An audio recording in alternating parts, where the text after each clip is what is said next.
빨간 네모요. 네. 자, 이 빨간 네모를 보시면 됩니다. 완전 자, 이대팔이네. 예. 조국 머리. 그래요. 그냥 가볍게 해도 되는 네, 거죠? 네, 네. 예, 안 아, 하겠습니다. 목소리를 좀 크게 해주세요. 네. 네. 자, 안녕하세요. 예, 안녕하세요, 안녕하세요. 자, 오늘은 굉장히 이렇게 아담한 미인, 예, 미녀 의원님 모시고 오늘 방송을 하게 됐습니다. 네, 얼굴이 너무 작아갖고 지금 뭐야, 내 얼굴 절반. 네, 안녕하세요. 네, 오늘, 안녕하세요. 오늘, 예, 정말 오늘 처음 뵙는데. 네, 저도 처음 뵙겠습니다. 네. 4년 만에 이렇게 오다니 제가 정말 그 인기 없는 듣보잡 의원인가 봐요. 망치 부인 방송에 4년 만에 처음. 그건 아니고 너무 인기가 많으셔서 저희 방송이 그래요. 너무 인기 많은 분들은 안 오시더라고요. 뭐 예를 들어서 표창원 교수님한테 계속 찝적대는데 안 오시고. 아, 그 급인가요? 조국 교수님한테 찝적대는데 안 오시고. 네. 뭐 문재인 대표님도 제가 당 대표 하실 때 오시라고 그렇구나. 그렇게 얘기했는데 안 오시고. 원래 인기 있는 사람은 안 와. 그게 장하나 의원님 인기 있어서 안 온 거야. 전 제가 오겠다고 구걸했어요. 여기 봐야 되나요? 여기 봐야 되나요? 일단은요, 제 얼굴을 그냥 화면을 통해서 아, 보시는 게 좋아요. 그러시면 왜냐면 되구나. 우리가 보고 하면 네. 이 사람들은 소외돼. 아, 그러니까 이제 저의 얼굴을 보고 싶을 때 제 표정을 요 화면으로 보시면 됩니다. 네, 방송도 못하고 말도 못하는 국회의원입니다. 미녀도 아닌데 미녀라고. 근데 솔직히 얘기해서 네. 미녀보다 미소년에 가까운 것 같아요. 맞습니다. 그죠? 남들이 그러죠. 누가 서태지도 닮았다 그랬어요. 요즘 인기 있는 태기도 닮은 것 같고. 예. 그분 모릅니다. 아, 태기를 그분- 모르는구나. 네, 그분도 절 모르고 부끄럽네요. 그래, 괜찮아요. 몰라도 돼요. 제가 태기 때문에 완전히 그 지난 주말에 중풍 걸릴 뻔했죠. 열받아가지고. 태기. 예. 응팔. 네. 네. 하여튼 굉장히 미소년 버전이신데. 자, 그럼 우리 조국 교수 머리예요, 이거. 그 혹시 조국 교수님이 이상형? 아, 전혀 그렇진 아닌데. 네. 그냥 어쩌다 보니까 우연히 닮은? 네, 우연히. 누가 그러시군요. 그렇게 말씀. 네. 여러분 일단 이런 팟캐스트 방송은 한번 나오신 적 있어요? 네, 몇 개 프로. 뭐 새날, 나오셨어요? 새날 또. 그 알실. 그것이 알기 싫다. 네. 또. 팥짱. 팟짱. 저기 장윤선 장윤선의 기자님 팟짱. 팟짱. 3개 나가보셨어요? 네. 네, 몇 번씩? 팥짱 한 번, 네. 그 알실 두 번, 새날 다수? 오, 막 다수 새날은 아니고. 많이 나가셨구나. 아닙니다. 우리 방송이 새날보다 인기가 없다 보니까. 아, 전혀 아닙니다. 모시기가 힘들었어요. 아닙니다. 전혀 아니고요. 근데 우리 망치부인 방송은 언제 처음 알게 되셨어요? 아니, 저는 방송이 있다는 건 오래 알았고 사실 뭐 말씀드리기 좀 괜찮아요. 하지 않죠. 예, 네. 솔직히 우리 방송 솔직히 그죠. 거짓말하면 티나요. 네. 음. 아니, 그 따님 관련한 안 좋아하는 사건으로 아. 막 이렇게 저도 같이 분노하고 저도 음, 국정원하고 악연이 있거든요. 어떤?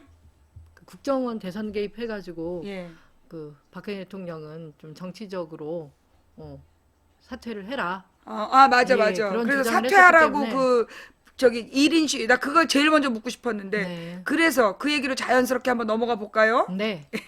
자, 근데 사실 그 너무 당시에 웃네요. 웃어도 돼요. 네. 예, 우리가 투쟁을 즐겁게 해야 되잖아요.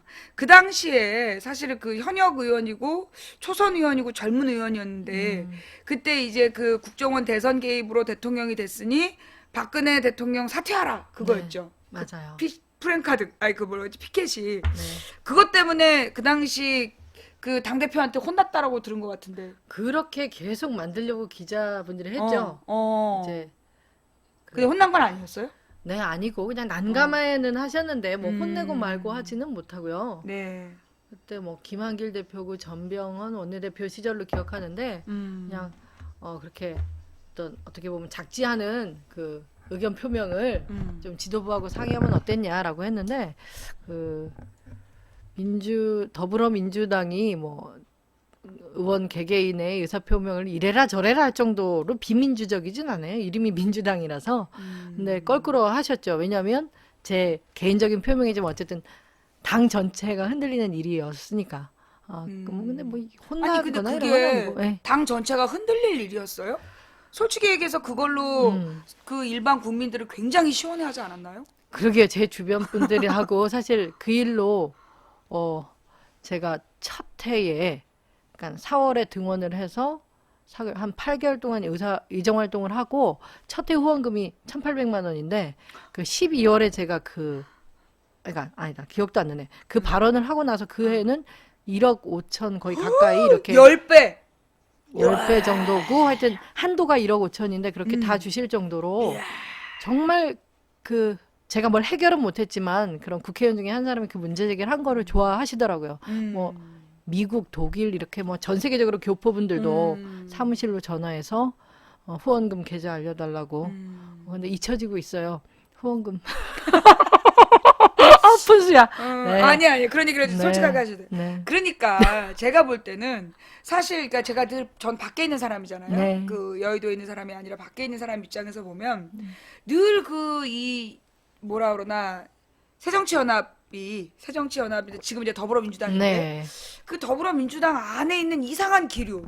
사실 국민들은 장하나 의원이 그렇게 얘기했을 때 굉장히 속 시원했고 그게 야당의 역할이다라고 봤단 말이에요. 네. 그런데 그 안에 있는 사람들은 그런 발언을 하면 굉장히 문제 있는 것처럼 그리고 당이 흔들린다는 둥 그리고 뭔가 굉장히 잘못했다라는 식으로 계속 그렇게 그 분위기를 주도하는 것 같은 느낌이 드는 거예요. 그러니까 의원들이 활동하는 걸 보면 뭐 화가 나는 거야. 네. 아니 국회의원 되기 전에는 열심히 한다고 그래놓고 된 다음에 왜 이렇게 조용하냐. 그러니까 종편 영향도 크고요. 아니 그 의원 야당 의원들이 왜 종편을 본대? 보진 않지만 보는 분들, 유권자분들을 많이 접하니까 그래서 정말 순치되어 있는 것 같아요. 저마저도 제가 비교적 덜 그렇긴 하지만 그 종편이라든가 이 보수적이고 뭐 저는 되게 기형적이고 정말 엉망이죠. 일그러진 이 언론 환경에 정치인들 길들여진 것 같아요. 저마저도 그렇게 자유롭지 않아요. 지금 보면. 근데 어쨌든 그때 발언을 해서 뭐 기가 확 죽었다는 아니지만 역효과들이 분명히 있고요.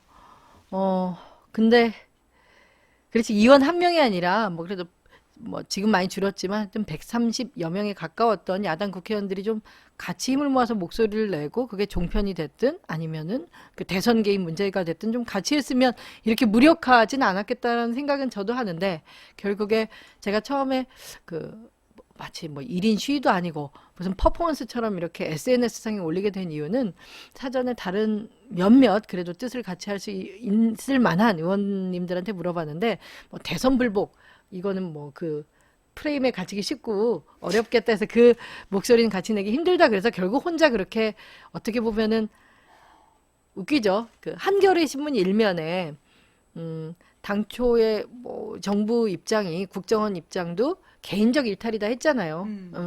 지시한 바 없고 근데 당연히 그 국정원장 원세훈이 조직적으로 지시를 한 거고 뭐 개인적 일탈이 아니라 그 리트윗됐던 숫자가 뭐 수백만 이른다 이런 검찰 수사 결과가 그렇죠. 한겨레 일면에 나서 그 밑에 이렇게 매직으로 적어가지고 들고 했던 건데 그냥 보신 분들이 그냥 그거예요. 답답했던 거 그냥 네, 채찍 사실 내려간다 이런 느낌이고요. 그러니까 이제 제가 늘 그 뭐가 이제 비례대표셨잖아요. 예. 지역구가 없었고 네. 사실 이제 제가 여의도에서 옛날에 이제 그 여의도에 그 무슨 정치연구소 왔다 갔다 하면서 이제 보니까 그러셨군요. 의원들이 네. 그 일단 당선이 되고 국회의원이 되면 제일 고민하는 게 재선이잖아요. 네. 그리고 지역구 관리. 그래서 지역구에 목소리 큰 사람들 눈치 보고 그러느라고 소신 있는 정치를 못 하더라고요. 근데 어떻게 보면 장하나 의원님이 그 당시에 이렇게 그 이 1인 시위를 하다시피 박근혜 저기 나가라 그렇게 할 수 있었던 건 비례대표이기 때문에 가능했던 거 아닌가. 네, 그러기도 그리고 하고. 이제 이 지역구의 분들한테는 그렇게 튀면 안 좋다. 네, 맞아요. 그런 얘기들을 하면서 지역구 의원들이 굉장히 많이 눈치를 본단 말이에요. 근데 저는 지금 이제 솔직히 우리 국민들의 어떤 그 여론의 흐름을 볼 때 사실 우리 국민들이 원하는 야당은 네. 여당은 조심해야 돼요. 여당은 정말 종편 보는 시청자들도 생각해야 되고 책임자니까. 네.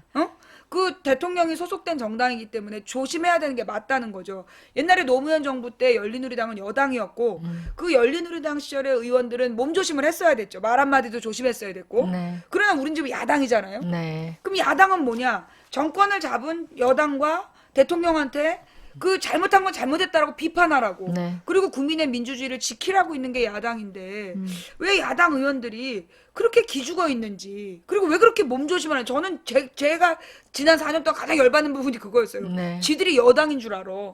지들? 죄송합니다. 네, 아주- 네. 근데 혹시 나이를 여당인 줄- 여쭤봐도 돼요? 몇 살일 것 같습니까? 생긴 게.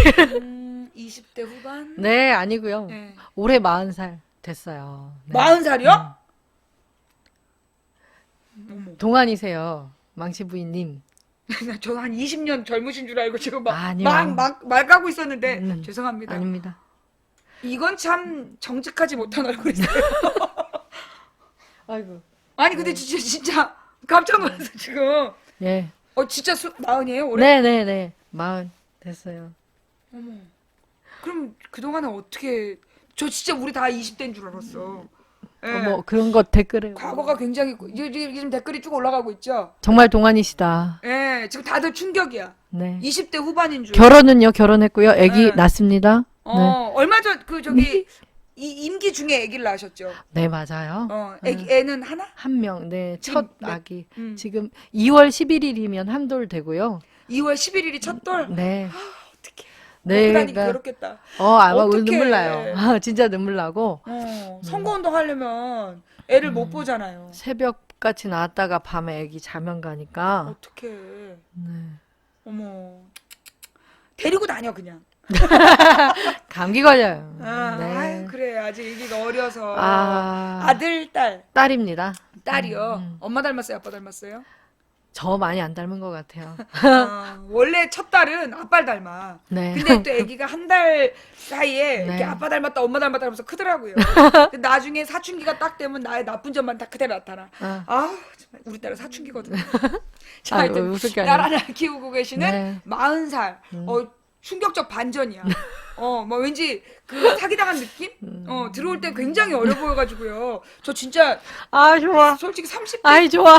저기 30대 초반 정도일 수는 있겠다 생각을 했어요. 네. 청년 대표니까. 네. 근데 40이라니. 아. 이 충격을 어찌할꼬? 네, 어제도 음. 이것은 대학이 아니다라는 대학생들 연합 집회가 있었어요. 대학 문제 많거든요. 어. 집회에 이제 그 연대하러 갔었는데 그 나이 얘기하니까 다 막 와 무슨 청년 대표야 뭐 이러고 제가 이모 같죠? 그러니까 네 이모 막 이런 그런 분위기입니다. 그래요. 그래도 나한테 애들이 아줌마라고 부르는데. 청년 대표. 그래요. 정말 이 미소년 같은 버전이라서 우리가 깜빡송하는데 일단 나이 마흔에 우리 청년 대표이신 우리 장하나 의원님. 자, 그래서 이제 우리 그러면 이제 지난 4년 동안 국회의원을 해보시면서 네. 가장 크게 느낀 점이 있다면 어떤 부분일까요? 음. 그러니까 좋았던 점, 좋았던 그다음에 아쉬웠던 점. 먼저 아쉬웠던 좋았던 점이 있다면 국회의원에서 좋았던 점.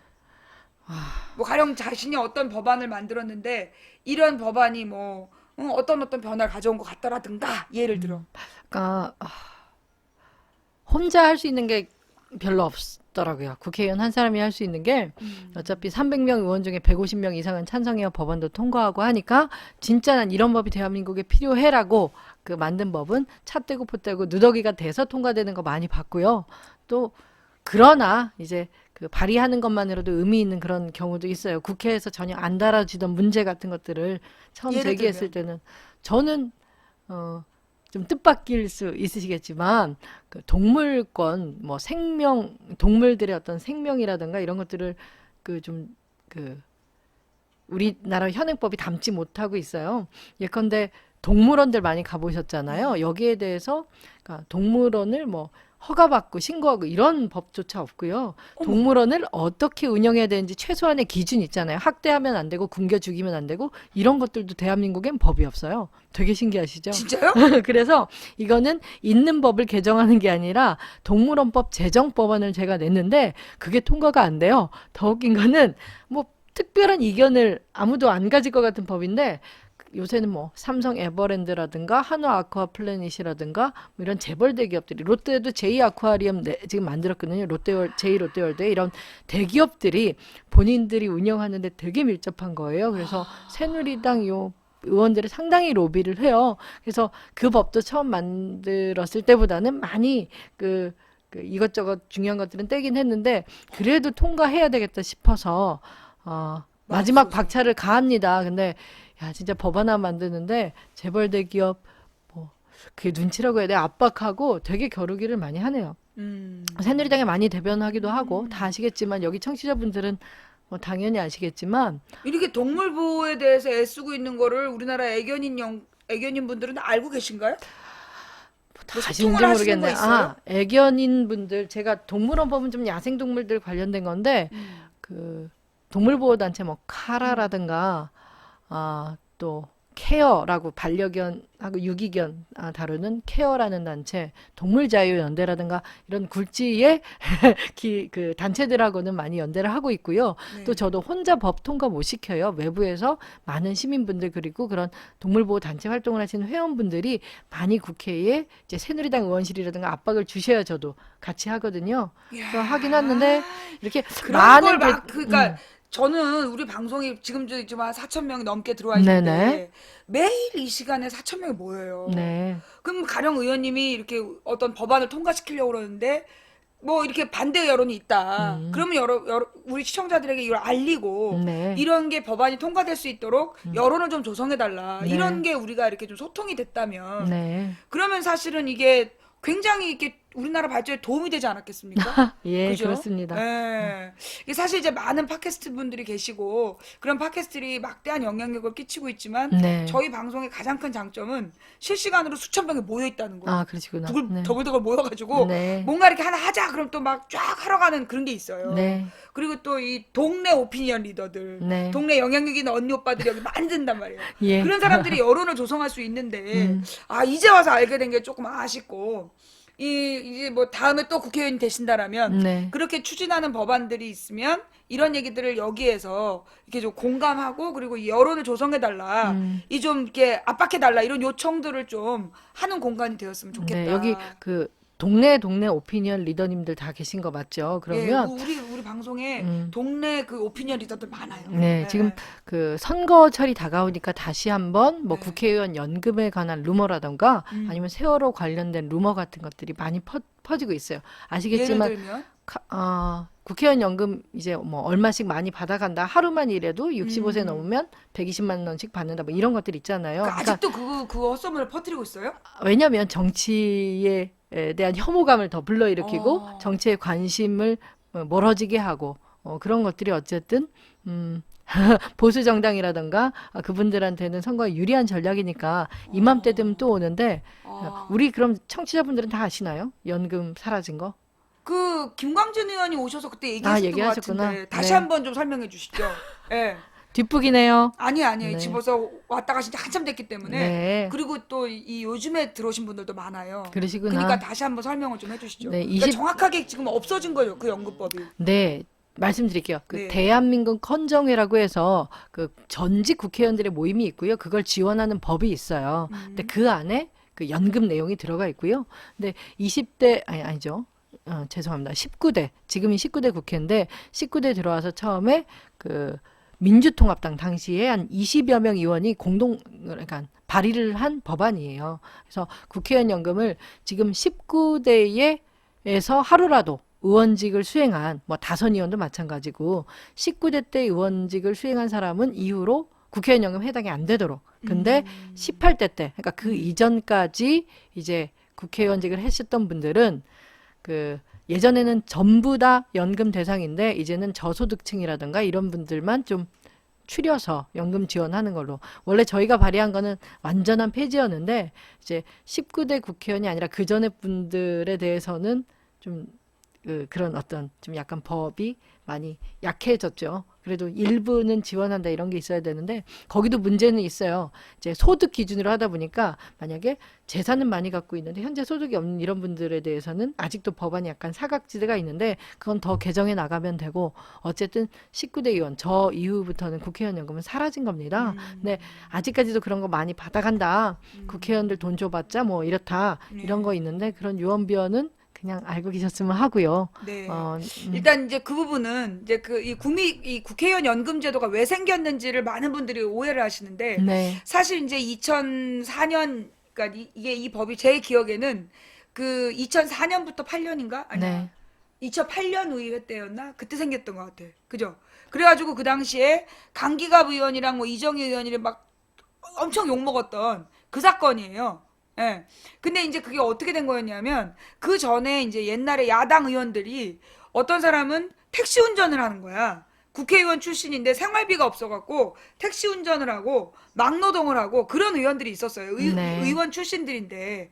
그러니까 이제 그런 의원들을 보면 그래도 한 나라의 그 국회 의원으로서 입법 활동을 했던 사람인데 그렇게 형편이 어렵게 살면 안 되지 않겠냐. 이래가지고 그렇게 이제 저소득층을 대상으로 해서 국회의원 연금을 만들기로 한 건데 이걸 갖다가 이제 뭐 강기갑 이정희가 주도했다 이러면서 유언비어를 퍼뜨린 거야. 네. 사실은 아니었는데. 그리고 원래 있을 때도 그렇게 생활이 어려운 사람들을 대상으로 한 연금이었어요. 네. 근데 이제 마치 국회의원은 무조건 뭐 한 번 뭐 잠깐만 국회의원 해도 다 따간다는 식으로 허위 사실을 유포해서 그래서 이제 2012년에 당선된 의원들이 우리 야당 의원들이 주도해가지고 우리가 아니라 기호이번이 주도를 해서 19대부터는 연금을 안 받는 걸로 이렇게 바꾼 건데 여전히 그렇게 국회의원들이 하루만 의원직을 해도 연금을 받는다는 허위사실이 유포되고 있죠. 네. 사실 이거보다 더 중요한 건 뭐냐면 장관이야, 장관. 사실 지금 장관 출신들 지금 박근혜 이명박 정부의 그 무능한 수백조 원의 이 국고를 손실시킨 그 장관들은 연금 받아요.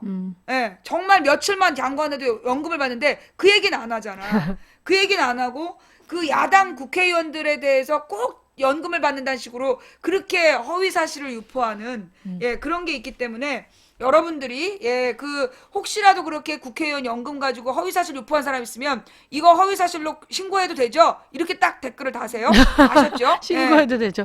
네, 그 전까지 연금제도에 문제는 있었어요. 정말 그 소득 구분 없이 주는 것도 있었긴 한데 뭐 아까 같은 뭐 특수한 사례도 말씀하셨지만 그런 거죠. 이제 국민들의 감정을 생각해 보면 국회의원들은 사실 전 국민적인 어떤 그런 뭐 복지, 사회안전망, 연금제도 포함해서 그런 걸 만드는 사람들인데 그게 잘 안 돼 있잖아요. 근데 순위가 바뀌었다는 거예요. 국회의원들 거 먼저 해놓고 그렇죠. 국민들 것도 안 돼 있는데 근데 저는 거기에 좀 동의를 해요. 국회의원이 나중에 뭐 그 국회의원뿐만 아니라 어떤 사람이든지 뭐 나이가 드셔가지고 계속 지금 요새 그 일을 해야 되고 퇴직하지 못하고 뭐 폐지 줍는 어르신도 많고 이런 상황 문제인데 굳이 우선순위를 준다면 저는 국회의원은 맨 마지막으로 하는 게 좋을 것 그렇죠. 같아요. 그래야지 더 일도 그리고 열심히 할 지금은 거고요. 현재 18대 이전의 국회의원들은 연금을 받는 건가요? 그렇죠. 지금 제도는 봤는데 그 중에 이제 예전에는 구분이 없었던 어떤 소득 어떤 구분 기준을 둬서 저소득층하고 만 뭐 이렇게 이제 주는 걸로. 생활하기 어려우신 분들만 준다는 거죠. 걸로 이제 개정이 된 거다. 네, 맞습니다. 그리고 19대는 뭐 가난해도 안 준다. 이제 끝났습니다. 네. 그래요. 사실 이거보다 중요한 건 장관연금이다. 아, 그거를 꼭 그 장관연금 제도를 없애야 된다니까. 국회에서 일하고 보니까 뭐 국회의원들 차 뭐 기사들이 있다. 뭐 아직도 그렇게 알고 계신데 그런 게 다 장관 장차관 얘기라고 보시면 되고요. 저도 국회의원 별로 그치 안 좋아합니다. 뭐 결론부터 얘기하면 국회 많이 바뀌어야 되고요. 제가 속하고 있지만 부끄러운 게 많고요. 뭐 이렇게 뭐 잘했다 이렇게 얘기할 게 많이 없어요. 근데 예전에는 저도 국회의원 특권, 국회의원 비리, 국회의원 저 썩을 놈들 이랬던 사람이라면 국회에서 일하고 나서 보니까 이 어떤 공직사의 문제점, 특히 뭐 정부 부처의 문제점 이런 거 너무 심각하고요. 물갈이가 안 되지 않습니까? 그러다 보니까 뭐 우리 뭐 대우나 4대강 사업 이런 걸 보셔도 알겠지만 정말 문제가 있다고 이미 뭐 국책 연구기관에서 4대강 사업은 물다 썩어 이런 자료들이 있어요. 근데 그걸 알아도 또 대통령이 가자 이러면 이 뭐 별로 반발 없이 그냥 그런 거 간다는 거죠. 환경부 공무원들이. 그래서 이 공직사회를 바꾸지 않고는 국회만 욕해서는 뭐 개혁은 어렵겠다 이렇게 보여지고요. 네. 그러니까 이제 예를 들어 그 세월호 특조위에서 무슨 뭐 직원들 생일까지 챙겼다 이러면서 막 난리가 났잖아요. 네. 근데 그게 사실은 지금 모든 부처, 정부 모든 부처가 그렇게 예산을 짜는 매뉴얼이 있고 그 매뉴얼대로 예산 신청을 한 건데 마치 다른 정부 부처는 안 그러고 세월호 특조위만 그런 이상한 예산을 짠 것처럼 그렇게 호도하는 거 그게 문제라는 거죠. 그리고 그것을 유가족하고 연관시키는 게 가장 큰 문제인 것 같습니다. 전 유가족하고 연관된 건 몰랐는데. 그냥 그 세월호 특조위를 이렇게 뭐랄까 비판하고 이런 공격하고 이런 것들이 결국에 이제 그 유가족들의 어떤 정당한 주장을 그렇죠. 그래서 예. 짓밟는 이런 방식으로 물타기 활용을 하기 위해서 하니까 그렇게 허위 사실을 유포하고 있다. 네, 그리고 그것도 그래서 어떤 뭐 중립적인 시민들이 하는 게 아니라 저희는 그렇게 봐요. 여전히 제가 뭐 근거가 있냐면 할 수는 없겠지만 그게 국정원이 됐든 아니면 새누리당에서 가동을 했던 뭐 불법 오피스텔 몇 개 나왔었잖아요. 그런 데서 계속 여론 조작하고 이런 거 조직적으로 했는데 거기서 계속 생산 유포를 하는 것 같아요. 그게 맞아. 그 추이를 보면 예. 이제 계속 비슷한 어떤 그 수준이 아니라 저희가 그런 거 모니터링을 당해서 해보면요. 정말 조직적으로 이렇게 사람들을 이렇게 딱 투입을 해가지고 한번 쫙 이렇게 유포하고 그러니까 신경 쓸 때 안 쓸 때가 너무 차이가 있고요. 옛날 게 한번 리바이벌 돼서 다시 올라올 때가 있고 그래요. 그래서 세월호 관련한 루머도 그 뭐 22가지 특혜 하면서 뭐 전기세도 주고 뭐도 준 다음에 하면서 돌아다니는 거 있어요. 근데 그런 것들도 요새 잠잠했다가 다시 오는 거 보니까 이제 예비 후보 등록들 하고 선거철 돌아오니까 한번 세월호 가지고 장난을 치려나 봅니다. 이 세월호에 관한 그러니까 이 세월호에 대한 유언비어가 막 퍼지고 있다는 게 그 얘기였구나. 네. 예. 그거 하고 뭐 요새 이게 접하셨는지 모르겠는데 보면 우리 청취자분들이 좀 다양한 아니면은 우리 시청자들이요? 아니면은 왜냐면 보면 저도 그런 메시지를 접수하기가 쉽지 않아요. 뭐 어떤 분들은 뭐 교회의 예, 커뮤니티에서 예, 받으셨다고도 예, 하고 카톡으로 뭐, 돌고 네, 있는 거. 뭐 이런 것들. 예, 근데 맞아요. 최근에는 그 서비스 발전법하고 그 뭐 원샷법, 기업 활력 제고법 요거 하고 뭐 노동오법 요런 거 가져들 유언비어 돌아요. 아, 그래요? 네. 그 얘기는 지금 저한테 안 들어왔는데. 그러면 얘기 한번 오, 드릴게요. 네. 그러니까 왜 야당이 이 그 경제활성화법하고 노동법 이거를 저렇게 막느냐 이유는 경제활성화법이 통과하면 경기가 좋아질 거다. 그러면 새누리당과 박근혜 정부 임기가 높아지니까 총선 때 질까봐 경기가 좋아질까봐 그걸 막는다는 거예요. 아이디어도 참 좋아요, 그죠? 와, 이거 그거 요새 돌고 이놈 있어. 새끼들! 저한테는 근데- 아직 한 번도 그게 안 네. 들어왔어요. 제가 그거를 받고서 야 정말 설명 잘해야겠다 하고 주변에도 많이 얘기해 주세요. 대통령이 또 최근에 그 정경련이나 경제단체에서 한 그 길거리 예, 서명 예, 운동 예. 그것도 나가서 하셨잖아요. 예, 예, 예. 그래, 오늘 그 얘기 좀 하고 싶었어. 그렇구나. 거기에 대해서 진실. 뭐가 문제인지. 제가 예. 이거를 이거 종이를 준비 안 해온 게 이게 준비성이 너무 없네. 아니, 원래 아무도 종이 준비 안 해요. 그냥 이렇게 드는 생각을 막 얘기를 하는 거기 때문에. 요즘에 그런 카톡이 돌아요? 야, 이 자식들, 이놈의 새끼들, 너희들 국정원이지? 국정원, 이 여론조작자 이놈의 새끼들. 이거 어떻게 하면 보일지 자, 내용은 잘 안 보이는데요. 예. 갈 수 없구나. 예. 여기 뭘까요? 예.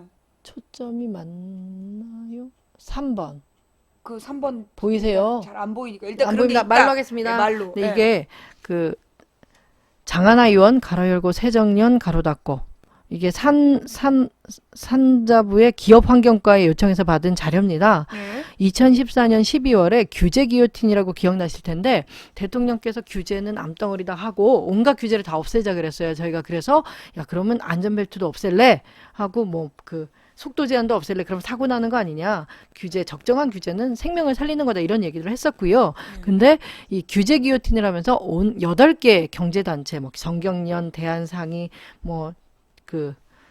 모대우네 벤처기업협회 증소기업중앙회 그러니까 경총이라든가 무역협회 중견기업연합회 이런 8개 단체에서 그 민원을 접수받아요. 어떤 규제를 없애주면 기업하기 좋겠습니까? 하고 정부가 모은 겁니다. 거기에 3번 전경련의 건의입니다.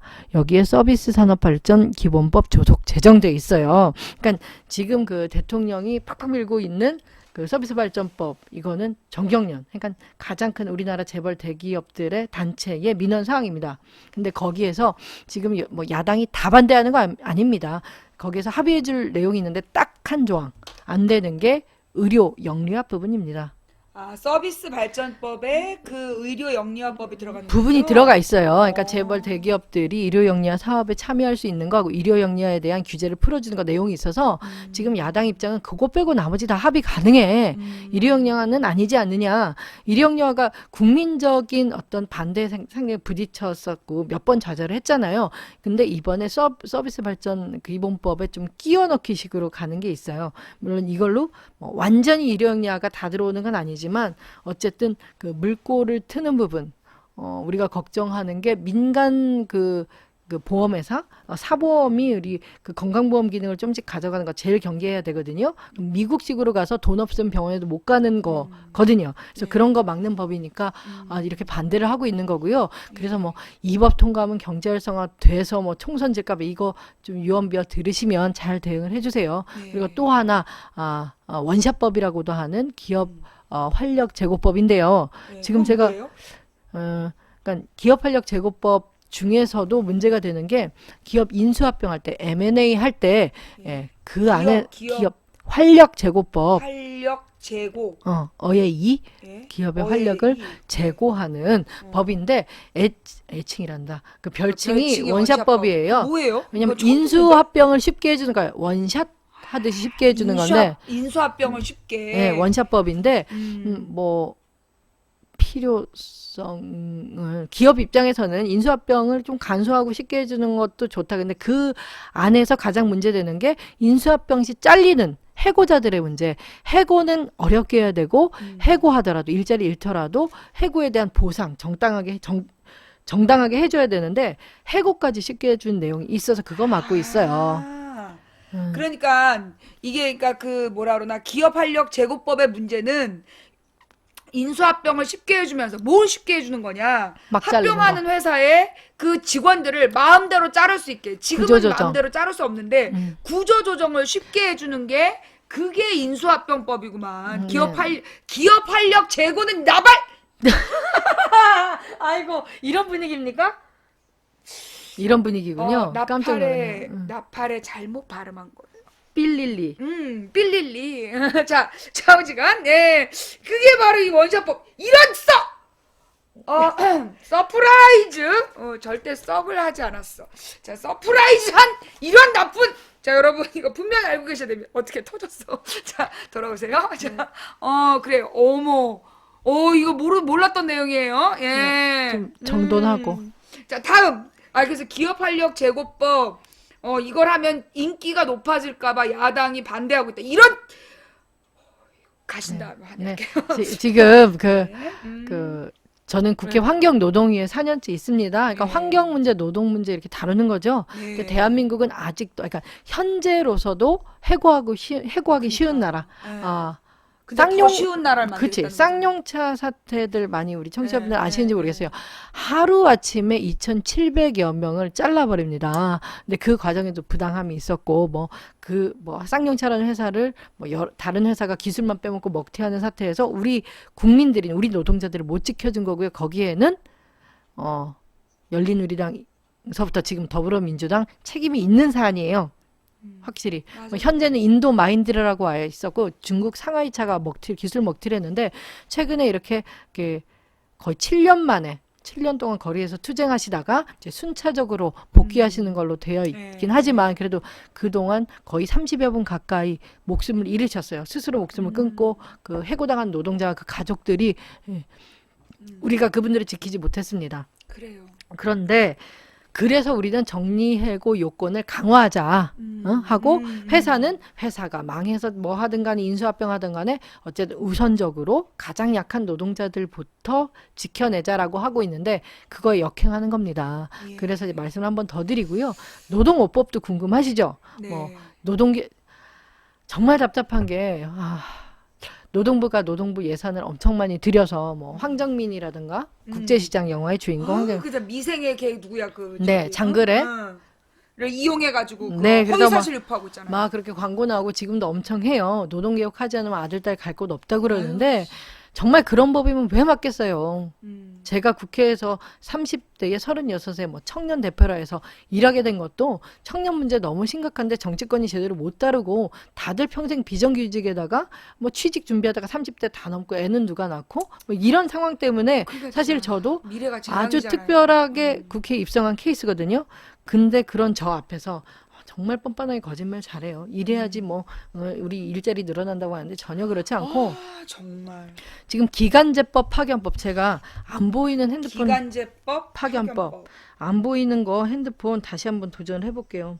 이거 몇 번을 보시면 되냐면 이게 인터넷에서 찾아볼 수 있나요? 어디로 들어가면 이 자료를 볼 수 있을까요?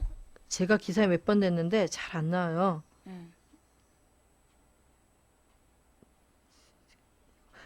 140번, 141번인데 무리하게 해볼게요. 다채로운 방송을 위해서. 흐려졌다. 잘 안 보인다. 예, 예, 예. 일단 이런 게 있어요, 자료가. 예. 그러니까 이게 진짜 자료. 네, 이게 산업부에서 제출받은 자료인데 아까랑 똑같습니다. 그 규제 기요틴 민관 합동회의의 기업 건의 사항에서 네. 140번은 기간제 사용기간 규제 완화. 이거는 고용부에 건의한 건데 이것도 정경련이에요. 그 다음에 파견 업종 및 기간 규제 완화. 이것도 고용노동부에 건의를 했는데 또 정경련이에요. 지금 대통령이 그 추운데 나가셔가지고 길거리 이렇게 서명하는데 통과해야 된다 이런 것들이 다 정경련의 민원사항입니다. 전경련이 언제부터 우리 아들, 딸들 직장 걱정했고 정규직 해주려고 그랬고 그렇죠? 맞아요. 노동개혁 해야 된다고. 그게 일자리 때문에 그리고 우리 아들, 딸들 때문에 아니거든요. 아들, 딸들 뼈골 뽑아먹는 게 재벌 대기업이에요. 이런 말씀 드리니까 뭐 속상한데 재벌 대기업들이 요새 안 하는 거 없어요. 떡볶이까지 하잖아요. 그렇죠? 뭐 커피도 하고 다 하고 뭐 당연히 대형마트도 하고 거기 일하시는 우리 어머님들, 여사님들, 우리 아들, 딸들 이럴 수가. 괜찮습니다. 진도- 저도 전화 자주 와요. 아 그래요? 주로 햇살론. 네. 미치겠어 내가 진짜. 계속 하세요. 네. 아 그런데 거기에서 정말 그 이 비정규직 문제를 해결하려고 기간제법 파견법 그 통과시켜달라고 했겠습니까? 아니거든요. 하고 아까 서비스 발전 기본법도 마찬가지로 정경련 요구 사항이니까 어쨌든 서민 등쳐먹는 법이다 이렇게 저는 봐도 그렇죠. 무방하다고 자, 봅니다. 여기서 좀 궁금한 게 이 네. 기간제법이라는 게 현재 2년 동안 비정규직을 사용하면 정규직으로 돌려줘야 되는데 이걸 4년으로 연장하는 게 기간제법인가요? 네 맞아요. 예. 그다음에 기간, 파견법이라는 건 뭔가요? 파견법은 지금 대한민국은 원래 그 어디부터 얘기해라 짧고 알기 쉽게. 그러니까 파견은 인력 파견 같은 거예요. 네. 근데 그러니까 인력 하청 말하는 거죠. 용역회사. 그러니까 사람을 파견하는 건 파견이고 네. 하청은 이제 그 일을 넘기는 게 하청이고요. 음. 파견은 우리가 뭐 이런 일에 사람이 필요하니까 며칠부터 며칠까지 사람을 보내줘인데 네. 대한민국 법이 파견은 업종을 상당히 제한을 해놓고 있어요. 네. 파견이 일상화가 되면 예컨대 그래 공무원을 파견했다 그러면 공무원은 없어지는 거예요. 그냥 그 정부만 남고 공무원들도 파견해서 몇 명 필요할 때만 쓰는 거지. 그런 식으로 해서 예전에는 우리 환경미화원 선생님들도 직접 고용해서 다 파견 그러니까 내가 구청에서 지시받고 일은 하지만 내가 소속된 회사는 뭐 망치 용역 이런 데 소속된 뭐 이런 것들을 네. 사람이 가는 건 파견입니다. 네. 근데 그런 걸 제한해야 되는데 파견에서는 파리 목숨이거든요. 그렇죠. 고용이 안정되지 못하고요. 뭐 오늘 뭐 문자로 내일은 나오지 마세요. 필요가 없겠네요. 이게 파견의 그 인생입니다. 그렇기 때문에 파견을 제한해야 되는데 지금 재벌 대기업은 파견 가능한 업종도 늘려달라. 뭐 기간도 늘려달라 이러고 있어요. 그러니까 이게 인건비를 줄이자는 거고요. 근데 그렇지. 그러니까 이제 이 파견법이라는 게 결국은 원래는 이제 기업에서 우리 회사 직원을 고용을 해서 정규직으로 일을 시키고 월급도 주고 보너스도 주고 그래야 되잖아요. 그리고 기한이 올라가면 뭐 연차가 올라가면 호봉도 높여주고 이래야 네, 되는 맞아요. 게 옛날식 노동 방식이야. 응팔 땐 다 그렇게 했어. 그런데 지금 파견법은 뭐냐면 회사 하나를 계약을 하는 거잖아요, 본사가. 그럼 망치용역이란 이 회사가 사람을 모아가지고 이 회사에 필요한 인력을 대줘. 그런데 만약에 이 회사에서 그럼 2년이 되면 이 사람들을 정규직으로 뽑아줘야 되잖아요. 그러니까 이 용역회사하고 계약을 파기하는 거야. 그러면 이 용역회사는 다 버리면 되는 거야. 근데 그나마 이 용역회사는 2년씩도 안 해. 2년씩도 안 하고 그냥 그날 어떤 날은 뭐 근로계약을 매일매일 하는 데도 있고 다달이 하는 데도 있고 근데 한마디로 진짜 파리 목숨보다도 못한 게 이 파견업체 직원이거든요. 진짜 잘하십니다. 예. 그런데 지금 그거를 어떻게 더 확대하겠다. 네, 업종을 파견 확대하겠다는 업종을 건데요. 확대하고. 네, 여기 진짜. 보면 어떤 얘기를 주장을 하냐면 이제 뿌리 산업에 한해서 하겠다라는 얘기였어요. 뿌리 산업은 뭐 금융 주조, 용접 뭐 이런 일입니다. 그러니까 어떻게 보면 젊은 사람들이 뭐 기피하는 3D 업종이고 어르신들만 일을 하기 때문에 뿌리 산업을 하고 있는 그런 작은 공장 주인들도 인력을 이제 그 구인하기 힘들다.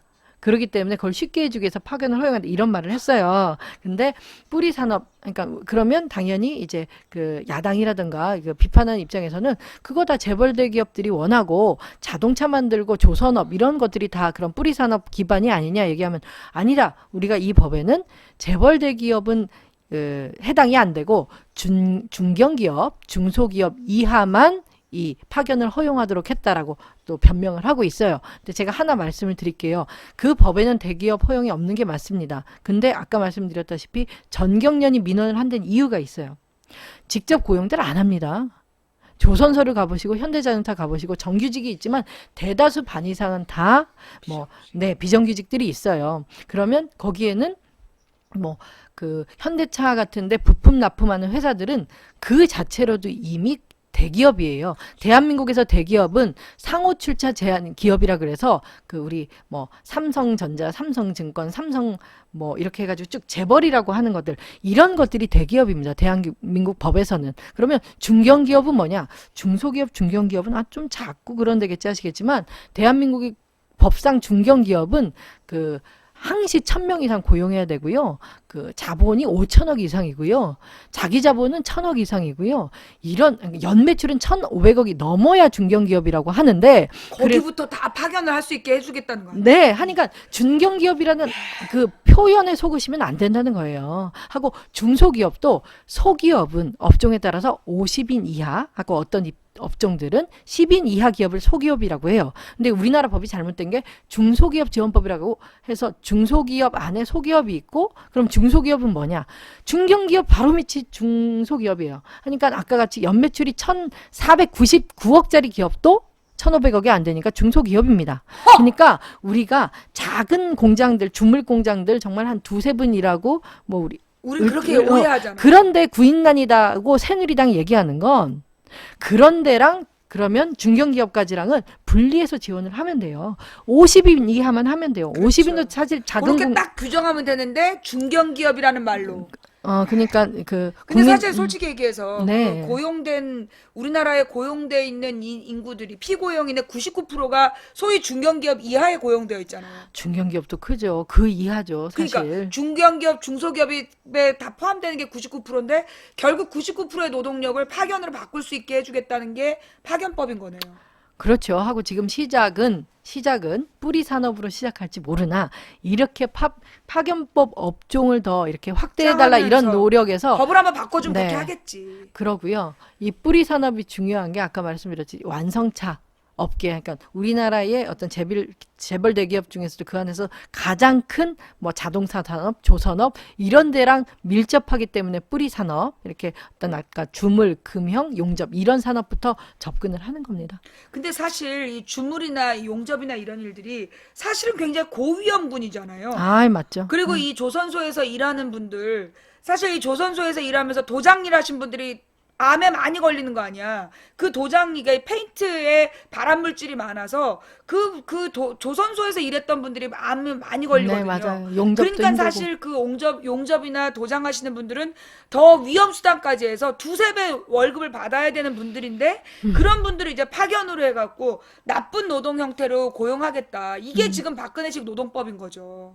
그렇죠. 이런 진짜 하고 저는 이것저것 아르바이트 비정규직 여러 가지 전전해봐서 아는데 그 환노위에 계속 있는 이유가 고용장반이 그래요. 이제 비정규 노동자들이 2년 일하고 고용 불안에 시달리니까 약간 정규직 전환을 안 해주고 자르는 경우가 많으니까 4년이라도 그러니까 2년이라도 더 일하게 해주겠다는 게 정부 입장이에요 지금. 근데 우리는 그럼 2년 동안 일하고 그 회사에서 그런 업무에 인력이 계속 필요할 경우에는 그 사람이 잘리는 게 아니라 정규직 전환하도록 정부가 그거부터 관리 감독을 먼저 잘해야 되는데 그런 건 하나도 안 하고 인심 쓰듯이 그럼 2년만 더 일해야 하는 거는 뭐겠어요? 비정규직 평생 하라는 말밖에. 그래서 이렇게 싸우는 거고요. 그래서 근데 제가 저도 돌아다녀 보고 유권자분들 선거 준비하면서 보다 보니까 노동개혁에 대해서는 많이들 믿지 않으세요. 지금 정부가 하고 있는 노동개혁이 쉬운 해고하고 평생 비정규직이다. 요런 내용들을 많이 공감들 하시더라고요. 근데 이 서비스 발전법이나 원샷법 이런 것들은 어쨌든 그 기업 활동하고 밀접한 거라서 내 생활에 체감이 안 되기 때문에 야 그런 건 좀 통과시켜 시켜야 우리 뭐 경제도 좀 활성화되고 이랬었는데 저는 꼭 유념해 주시고 대통령 제가 이걸 두 가지를 음. 잘 몰랐어요. 그러셨구나. 노동호법 이 부분은 알았는데 음. 요 두 가지를 제가 몰랐는데 이거 제 탓인지라는 생각이 아. 들고 그다음에 그러면 이 노동오법 중에 기간제법, 파견법 그다음 세 가지는 뭔가요? 뭐 그 중에서는 고용보험 부분이 있고요. 네. 네. 또 고용보험. 산업재해 보상보험 이런 산재 당했을 그 네. 보호법이 있고 그런데 이제 두 가지 법은 좀 비쟁점이에요. 덜해요. 그러니까 문제도 덜하고 산재나 이렇게 대상을 좀 확대하는 부분인데 대상을 확대하면서 뭐 금액을 줄인다든가. 그러니까 조삼모사 같은 법들인데 비쟁점입니다. 하여튼 지금 중요한 제일 건 문제가 되는 기간제법하고 파견법. 파견법이다. 네, 그런 그러면 상황이에요. 임금피크제 그 부분은 어디에 들어가는 거예요? 지금 그거는 오대 그러니까 노동 우리 오 노동 오대 노동악법 네. 왜 이렇게 버벅거리는 5대 노동악법에 들어가지 않고요. 네. 두 개 지침 그러니까 국회에서 막을래야 막을 수 없는 고용노동부 지침으로 가겠다는 거예요. 임금피크제는 임금 피크제도 그렇고 쉬운 해고가 그렇습니다. 그러니까 이게 노동오법하고 다른 거네요. 네, 2대 어. 지침이 또 숨어 있어요. 임금피크제와 그 다음에 또 하나가 뭐라고요? 좀 아까 뭐라 그랬지? 임금피크제랑 또 하나가 쉬운 이게 해고, 지침, 쉬운 해고. 네, 쉬운 해고도 이게 지금 노동오법 이외의 거예요? 네 맞습니다. 어머, 오늘 공부 쉬운 열심히 해고는 하네. 예, 그 노동법하고도 상관이 있지만 하여튼 지금 지침으로서 이거 양대 지침은 또 뭐예요? 지금 누구더러 지침을 내리는 거예요? 국민들에게 이렇게 그러니까 국민들 그러니까 기업하는 사람들하고 고용노동부가 네. 그러니까 과거에 이런 어떤 해고 관련한 내용들 좀 임금 피크제 도입에 있어서 더 완화해주는 지침을 내리는 거예요. 그러면 어떻게 되냐면 당연히 모든 기업들은 야 이게 정부 지침이니까 우리가 이런 식으로 가이드라인대로 해. 근데 여기에 문제 제기하고 이거 현행법상 문제 있지 않아 하면 다들 개별 진정이나 소송으로 가야 되는 거죠.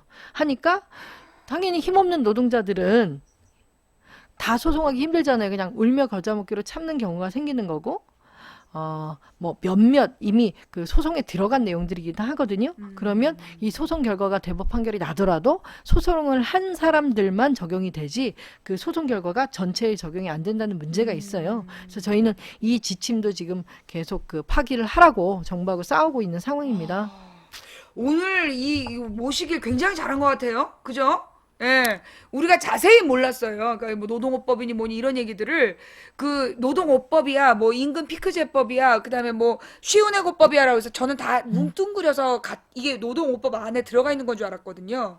근데 이제 정확하게 얘기하면 임금 피크제하고 쉬운해고 제도는 고용노동부의 양대 지침으로 기업에 내려진 거고, 그 다음에 노동오법은 기간제법이나 파견법, 그 통과를 다음에 못하고 이제 있죠. 뭐 고용보호법하고 산재보호법 등 비쟁점 3개하고 쟁점 2개를 포함한 5가지 악법이 있는 거고, 그 밖에 지금 서비스 발전법이라는 거, 이걸로 지금 의료 영리화를 추진하고 있고, 그 다음에 원샷법이라는 걸로 이 기업을 인수합병할 때 해고를 더 편하게 할 수 있게끔 아주 온갖 악법을 추잡하고 이 악랄한 악법을 다 만들어갖고 길거리에 나와가지고 지금 주점을 어머 그런 거 인기가 많으신 그 비결을 제가 알겠어요. 인기는 별로 없어요. 네. 아니 아까 올라가 버렸네요. 네, 괜찮아요. 뭐라 그랬는데 또 둘이 닮았다. 그거 나는 고맙지만 이쪽에다가는 그거 저기 욕이야 이 눈치 없는 아닙니다. 인간들. 저희 방송은요 저더러 이쁘다고 그래요. 네. 참으세요. 묻어가고 싶어요. 양해를 좀 해주시고 네. 예. 자 우리 이렇게 우리 장하나 의원님 제가 참 오늘 처음 뵀는데 네. 예. 이 저기 자주 오셨어야 됐어. 네. 그죠? 그동안에 제가 우리 장하나 의원님한테 연락할 방법이 없어서 오늘 오시게 된 것도요. 어떤 우리 팬이 동네에서 장하나 의원을 만났다. 네. 이분의 연락처를 땄다. 이래가지고 제가 연락을 드린 거예요. 제가- 사실 제가 그 국회로 그렇구나. 여러 사람들한테 전화하잖아요. 그러면 그 밑에 비서들이 다 잘라요. 그러시구나. 네, 그 비서들이요. 제가 저 아프리카에서 시사 방송하는 그럼 아프리카요 일단 그래. 그다음에 아니 저기 대륙 아프리카가 아니고요. 그래서 거기서 또 설명하다가 막히고 그다음부터 네네 이래요. 그다음 저 망치 부인이라는 사람 뭐야? 저 망치 부인 네 뚝뚝뚝뚝 해가지고 내가 의원들을 모실 수가 없는 거야. 그렇구나. 그래서 우리 장하나 의원님을 진짜 모시기 어려운데 우리가 일찍 알았으면 진짜 할 얘기가 참 많았는데. 저 예. 지금 좀 약간 슬펐는데 저기 네, 뭐래요? 김재현 의원이 훨씬 더 이쁘네요. 뭐 이런. 김재현 의원이 누구죠? 통합진보당? 네. 아, 야! 눈치 없는 인간아. 너 우리 방송에 와가지고 김태희가 더 이쁘다. 똑같은 거야, 너. 제가 봤어요. 상처 입었어요. 네. 아주 웃기고, 누구야, 누구? 너 일로 와. 그렇게 얘기 안 하셔도 김재현 의원님이 더 이쁜 거 저도 알아요. 너 누구야, 너. 이게 내가 너 블랙 걸 거야, 내가.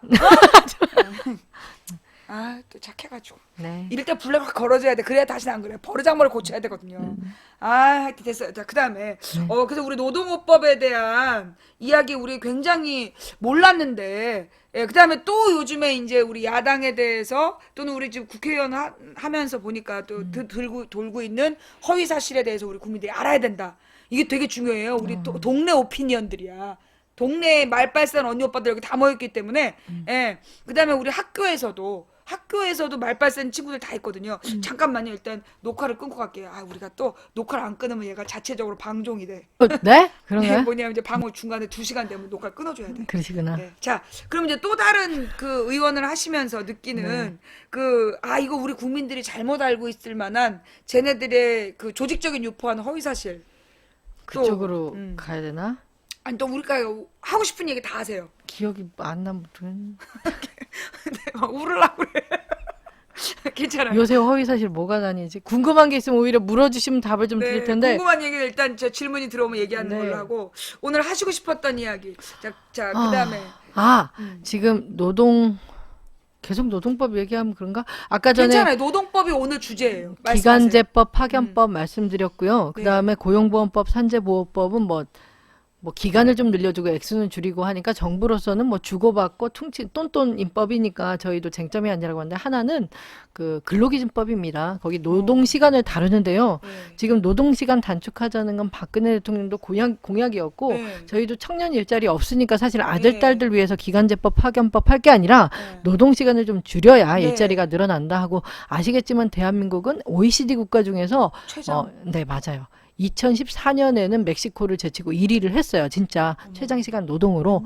OECD 평균이 1,700시간대인데 저희가 그거보다 한 700~800시간 더 일하니까 지금 이 노동법 상의 노동시간만 좀 지켜도 일자리가 많이 늘어납니다. 근데 한 사람을 더 고용을 하면 그 시급 플러스 뭐 여러 가지 그 뭐라 그러죠? 우리 뭐 연차 휴가 뭐 수당 이런 걸 주면서 복리후생에 따라서 한 30%의 비용이 더 발생해요. 기업 입장에서. 그러니까 저희는 노동시간 단축을 하더라도 그렇다면 순차적으로 재벌 대기업부터 확실히 지켜라 하는데 주변에 재벌 대기업 다니시는 분들도 월급은 정말 많다고는 하는데 정말 가족들하고 보낼 시간이 없을 정도로 그러니까 너 말고도 일한 사람 많다 이런 그 재벌계 우리가 제일 대한민국에서 월급도 많이 주고 좋은 직장이니까 일하라고 하면 언제든지 나와서 일해 이런 기업 문화가 있어요.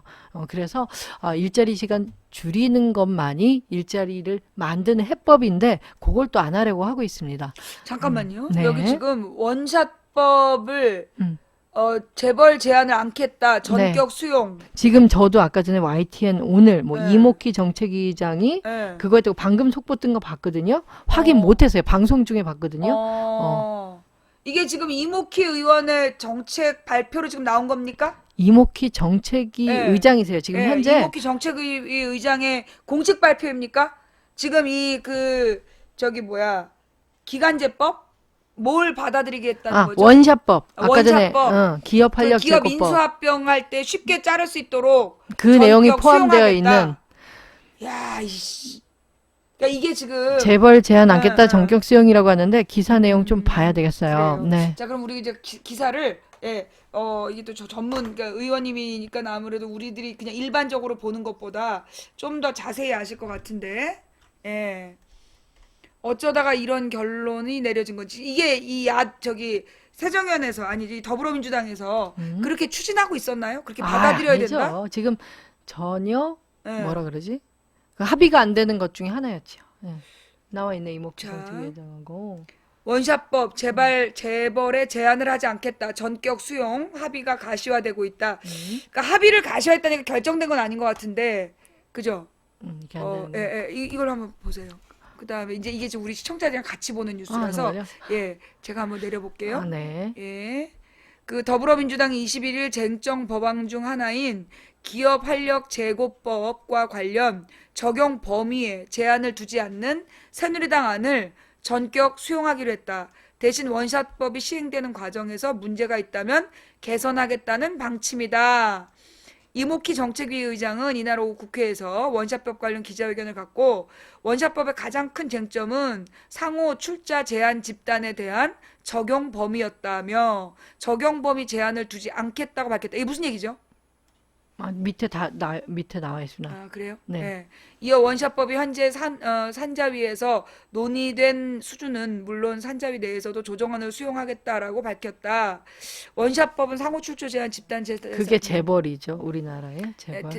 집단 대상을 두고 여야가 이견을 좁히지 못해 표류해왔다. 결국 적용 범위에 제한을 두지 않는데 동의하겠다는 거다. 그러니까 상호 출자 제한에 집단 대상을 두고 이 제한을 두지 않겠다? 그러니까 마음대로 니들끼리 뭐 저기 인수합병 해라 이런 얘기인 건가요? 그러니까 여기에 재벌들은 해당이 안 됐는데 재벌한테까지 인수합병을 예, 완화해 완화해주겠다. 하겠다. 네. 그 밑에 서비스 발전도 나왔는데 네. 서비스 발전 기본법의 경우 서발법 그게 그 같은 연동된 법이죠? 서비스 발전법과 연동된 사회경제 기본법 기금 설치를 전제로 새누리당 안을 수용하겠다는 입장을 표명했다. 하지만 테러 방지법의 경우 테러 대응 기구를 총리실에 두기로 한 여야 합의를 새누리당이 번복한 점을 들어 절대 수용할 수 없다고 입장을 밝혔고 북한 인권법 여야가 이견을 보인 문구와 관련 북한 국가는 뭐 북한 인권 증진 노력과 남북 관계 개선 합의를 촉구했고 더민주는 노동사법 가운데 여야의 견해 파견근로보호법에 대해서는 다만 파견업종을 지정했을 때 고용이 증대되거나 근로기준 개선 검토해 이거 보시죠. 다 완전히 후퇴인데 환장하겠네요. 여의도 가야 되겠는데요.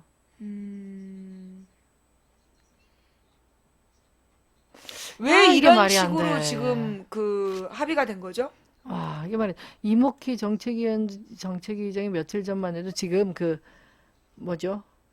카드 수수료 기습 네. 인상 이런 거 했다가 한번 막았는데 네. 그때 그러면 이런 쟁점 법안들 하나도 통과 못하는데 이렇게 해가지고 상당히 잘 협상하는 걸로 알았는데 전 전혀 모르겠습니다. 참 이런 얘기 드려서 그런데 좀 뒤통수 맞은 기분인데 이게 어제까지 입장은 좀 많이 다르거든요. 그럼 이게 지금 이렇게 이 원내대표랑 정책위 의장이 지금 어느 단계에서 이게 합의가 된 건가요? 전격 수용하기로 했다. 이게 지금 그러니까 이게 이 원내대표 선인 기자회견을 건지. 하셨대요. 그러니까 이게 지금 정책위원장하고, 정책위 의장 그렇지. 갭이 이렇게 발표하면 이거 뒤집을 수 없는 거예요? 뒤집을 수야 있겠지만 그렇죠. 네. 근데 지금 이렇게 그 원내대표하고 정책위원장이 다 말을 맞춘 상황이네요. 네.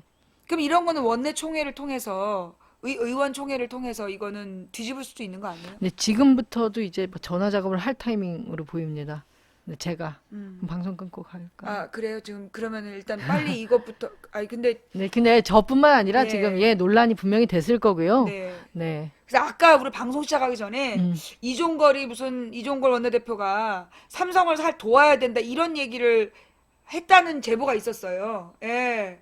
근데 이제 지금 이러면서 오늘 이게 발표가 났다는 거잖아요. 그죠? 예, 이게 지금 몇 시에 발표난 거냐면 이 3시 48분이니까 금방 난 기사네. 네, 그렇고요. 예, 방금 전에 올라온 따끈따끈한 기사네요. 그죠? 예. 그래서 뭐 문재인 대표가 사퇴한다는 걸 명분으로 이종걸 원내대표가 업무 복귀를 한 거잖아요. 아십니까? 뭐라고요?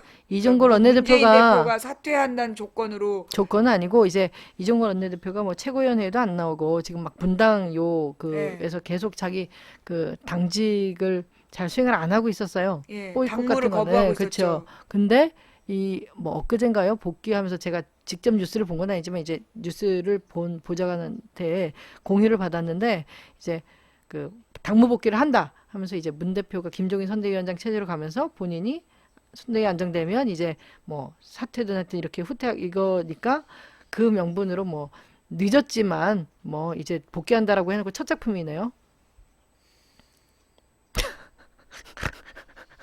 눈에서 죄송합니다. 열이 올라서 죄송합니다. 음, 웃을 일이 아닌데 이야 참.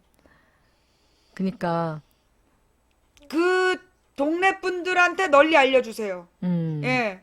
그 동네 분들한테 아는 사람 다 찾아. 그 아는 사람 다 찾으세요. 야, 그래서 이거 빨리 알려주시고. 이러려고 복귀하셨나 봐요.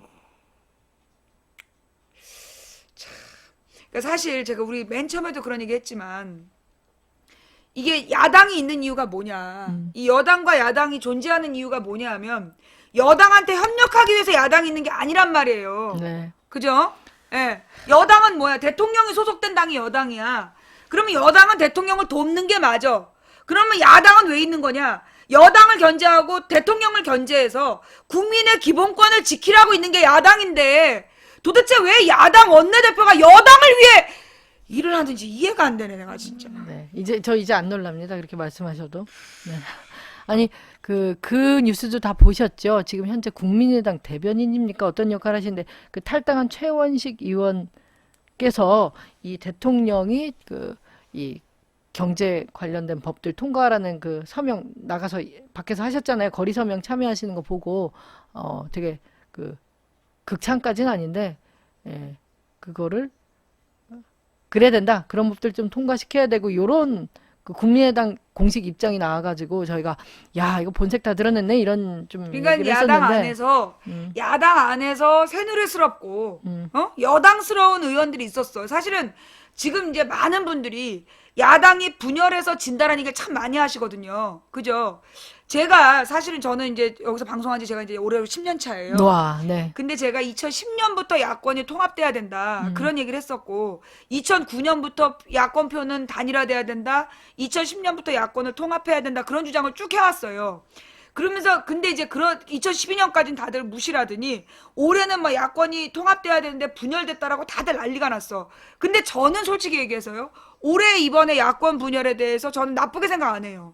왜냐하면 지금 새정치연합이 지난 이 이명박 박근혜 정부 시절에 야당이 야당답게 전혀 활동하지 못했다는 거야. 그 이유가 뭐냐면 야당 안에 있는 이 당의 안에 있는 정말 새누리스러운 박근혜가 길거리에 나가서 서명하는 거에 찬성하는 듯한 그런 썩어빠진 의원들이 있었기 때문에 그래서 야당답지 못했다는 거죠. 그런데 이제 그들을 스스로 지발로 나가주니까 얼마나 고마워. 저는 그래서 야당 분열이 필패다 전 아니라고 생각해요.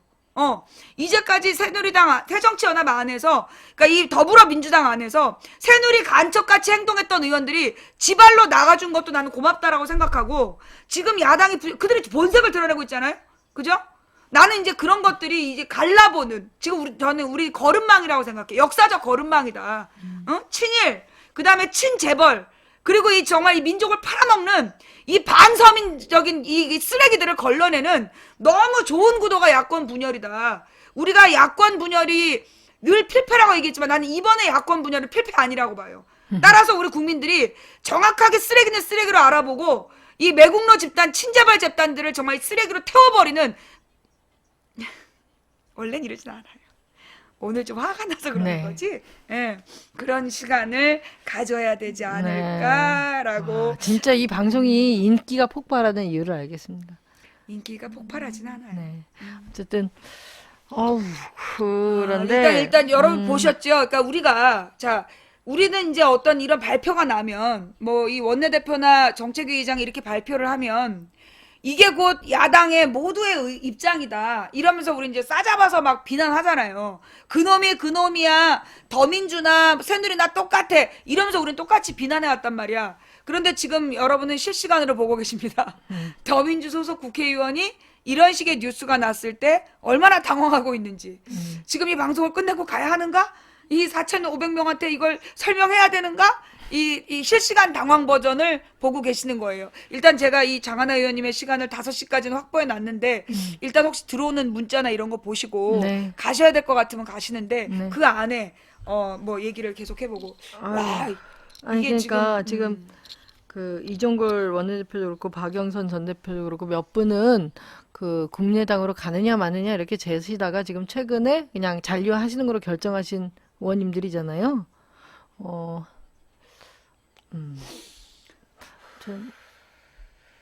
당무 복귀하고 첫 행보치고는 참 이래놓고 무슨 이번 총선을 서민을 위한 뭐 민생 뭐 이런 얘기 할 수 있겠습니까?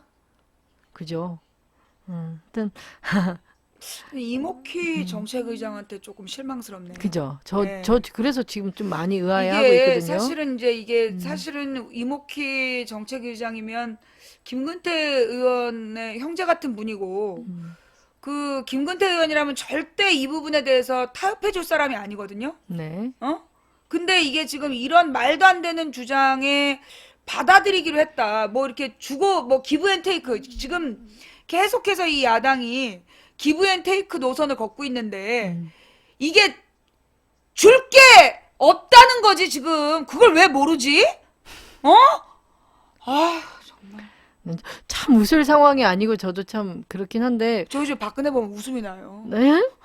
나는 아, 그 저기 망치 선거운동하러 부인님. 나가는 걸 네. 보고 이제 이제 웃음이 네. 나더라고. 그래서 실소라는 말이 그러니까 이 실소가 그런 거잖아요. 약간 좀 이렇게 네. 그 어이없어서 웃는. 네. 응? 근데 진짜 우리의 혼이 나가는 것 같아. 박근혜를 보고 있으면. 근데 진짜 이목희 의장한테 정말 왜 그랬는지 진짜 묻고 싶네. 에? 네. 그 정말. 이목희 의장의 연락처 아시는 분들 그 이목희 의원실의 입장 좀 물어봐 주세요. 왜 이런 거를 그 동의해 줬는지, 이게 지금 야권 지지자들에 대한 도리라고 생각하는지, 이목희 의원실의 입장이 뭔지 이것 좀 물어봐 주세요. 제가 혹시 그 이 합의안이 뭐 여당 주장을 100% 받을 거라고 저는 그렇게 생각하기 싫은데, 어쨌든 그 자세한 디테일한 합의안에 대해서 접수하는 대로 망치 부인님께 전달드리면 또 우리 방송에서 공유 좀 해주세요. 네. 이게 도대체 어떤 과정을 거쳐서 이런 걸 한 거냐. 우리 네. 시청자들은 약점 잡힌 거 아니냐. 지금 뭐 이렇게 그렇기도 생각하고 하고, 있는데, 또 이제 가장 독소 조항 같은 걸 좀 빼고 합의를 한 건가, 지금 보니까 뭐 여야 합의안이라고 그러니까 말이 이 되는 테러 거니까. 방지법, 네. 이 테러 방지법을 반대하기 위해서 나머지를 받았다라는 식인 것 같아요. 지금 여기 나온 거는. 거기는 좀 약간 그런 뉘앙스가 있는데, 예. 태방법도 무시무시한 법이고요. 그렇죠. 그런데 이 여러- 테러 방지법뿐만이 아니라 나머지도 안 되는 건데. 그렇죠.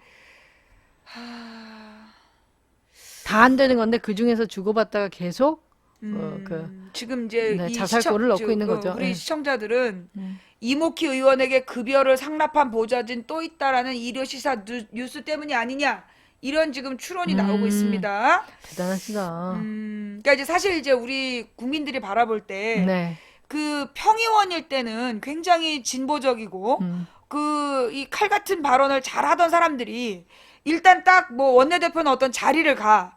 그러면 그 이런 뭐가 삼류 언론사에 비리가 비리 기사가 몇 번 나와요. 그러니까 옛날에 뭐 어떤 원내대표도 그랬던 것 같아요. 그 원내대표가 딱 되기 전에는 막 저격수란 별명이었어. 근데 원내대표가 딱 되자마자 그 보좌진이 구속이 되든가 그러더라고요. 그런 다음부터 아주 그 여당의 개노릇을 하는 걸 봤단 말이에요. 근데 지금 그 이목희 정책위원장도 딱 되자마자 얼마 안 돼서 그 뭐 리디오시스? 직원들 직원들. 직원들의 월급을 상납받았다, 이런 기사가 떴단 말이에요. 근데 그리고 난 다음에 입장이 확 바뀐 거 아니냐. 사실 우리 국민들은 이런 것도 의혹이죠. 근데 의원님은 뭐 이렇게 뭐 저기 뒤에서 뭐 잡힐 만한 뭐 그런 거 없어요? 뭐 혹시 뭐 직원들한테 뭐 상납을 받았다든가 뭐 그런 거 전혀 예, 없고. 전혀 없고요. 근데 예. 아까 보니까 기사님을 섬기시는 것 같은데. 예, 제가 이제 여의도에 있어봤는데 막 그 기사님더러, 예, 그러니까 그 수행 기사, 예, 같이 수행 비서인가 보죠. 네, 뭐 그러니까 수행이 운전도 따로 하시고, 있지는 않은데, 네, 운전도 해주고 원래는 일정도 잡아주고 뭐 이런. 예, 전에는 수행을 안 했었는데 이제 선거라 도움 좀 받고 있습니다. 예. 그렇게 수행해 주시고 운전해 주시는 분을 막 섬기시더라고요. 운전 조심하시라고. 그 없는 시간에 어떻게 빨리 갔다 오겠냐고 막 말려. 이런, 제가- 보통 의원들은 그러잖아요. 제 시간에 와라. 그게 네. 한마디인데, 예. 제가 그러니까 뭐, 알아서 택시 타고 다닐 테니까 그러니까. 천천히 일 보시라. 자기가 택시 타고 갈 테니까 빨리 오지 마. 오늘까지 연말정산 마무리해야 되는데 그 일 처리하기 바쁘니까. 그래요. 정말 이제 여러분, 자, 우리가 여기서 진정해. 일단 릴렉스. 자, 일단 사실은 어떻게 보면, 이종걸 원내대표하고 이목희 정책위 의장이 이런 어이없는 합의를 하게 된 배경은 사실 우리 시청자 여러분들도 오늘 이 국회에서 논란이 되고 있고 쟁점이 되고 있는 법안에 대해서 솔직히 오늘 처음 하신 분 손, 저도 처음 알았어요. 저도 온전히 실체는 오늘 처음 알았거든요. 제가 모르니 여러분들은 당연히 몰랐겠죠. 그죠? 그러니 지금 야당이 그 박근혜가 저기 서명 받으러 다니고 언론에서 모두 저렇게 떠들어대니까 이 야당 원내대표나 정책위 의장이 그 어쩔 수 없이 이렇게 동의를 했을 수도 있는 거예요. 똑똑. 예. 손손손이 뭔가요? 아, 제가 이제 오늘 이 노동악법에 대해서 네. 오늘 처음 알은 사람 손 들어봐. 그러니까 지금 이 모든 사람이 지금 처음 알았다. 아, 전 손학규 전 대표님 그 말은 우리 방에서 강퇴인데 큰일 네. 났습니다. 예. 좌우지간이께서 지금 이제 다들 처음 알았다. 그러니까 우리가 이런 내용을 모르니까 그 여론에서 계속 밀리다 못해 저런 합의를 해준 거다. 그러니까 박근혜가 지금 재벌들 동원해가지고 재벌의 임직원들을 동원하고 그 직원들한테 강제 지금 서명받고 있는 거잖아요. 그러니까 그런 서명을 받고 여론이 악화된다고 판단하니까 저런 합의를 해줬을 거다. 우선순위를 말씀드리자면 이제 그런 거 재벌의 민원이었어요. 재벌이 대통령한테 민원을 그게 제기한 게 먼저고 대통령이 재벌의 민원을 이렇게 받아들여서 들어주는 데는 서명운동하면서 나간 거고. 밖에까지 나가는 거고 예. 우리 그러면서 세월호 이제 유가족들을 국제관계에서, 예. 만나주지 않고 언제든지 만나겠다 해놓고 찾아간 사람 문전박대하고 길에서 재우고 이랬던 거하고는 정말 상반되죠. 그렇지. 네. 그러니까 이제 아마도 지금 이제 이 야당 원내대표로서는 지금 경제 위기인데 지금 이제 중국발 그 중국에서 문제가 됐고 그 다음에 또 오늘 또 어디서 또 문제가 됐더라고요.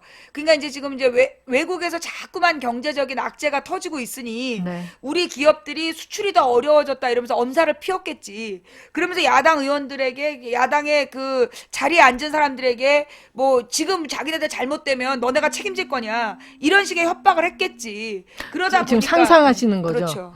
멋있다. 네, 상상하는 거죠. 네. 아마도 그러니까 저런 이 말도 안 되는 협상을 했을 것이고 어떻게 보면 우리 같은 야권 지지자들이 이 야당이 겪고 있는 이중고 재벌들이나 언론의 협박과 그 다음에 실제로 이 그 뭐라 그러나 이 여론조사라는 이름의 여론조작에 이 압박을 받으면서 저들이 코너로 몰려갈 때 우리는 현실을 모르고 있었던 거잖아요.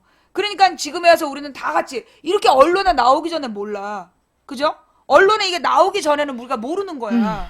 그게 솔직히 얘기해서 이런 내용들을 자세히 설명한 기사들도 없었어요.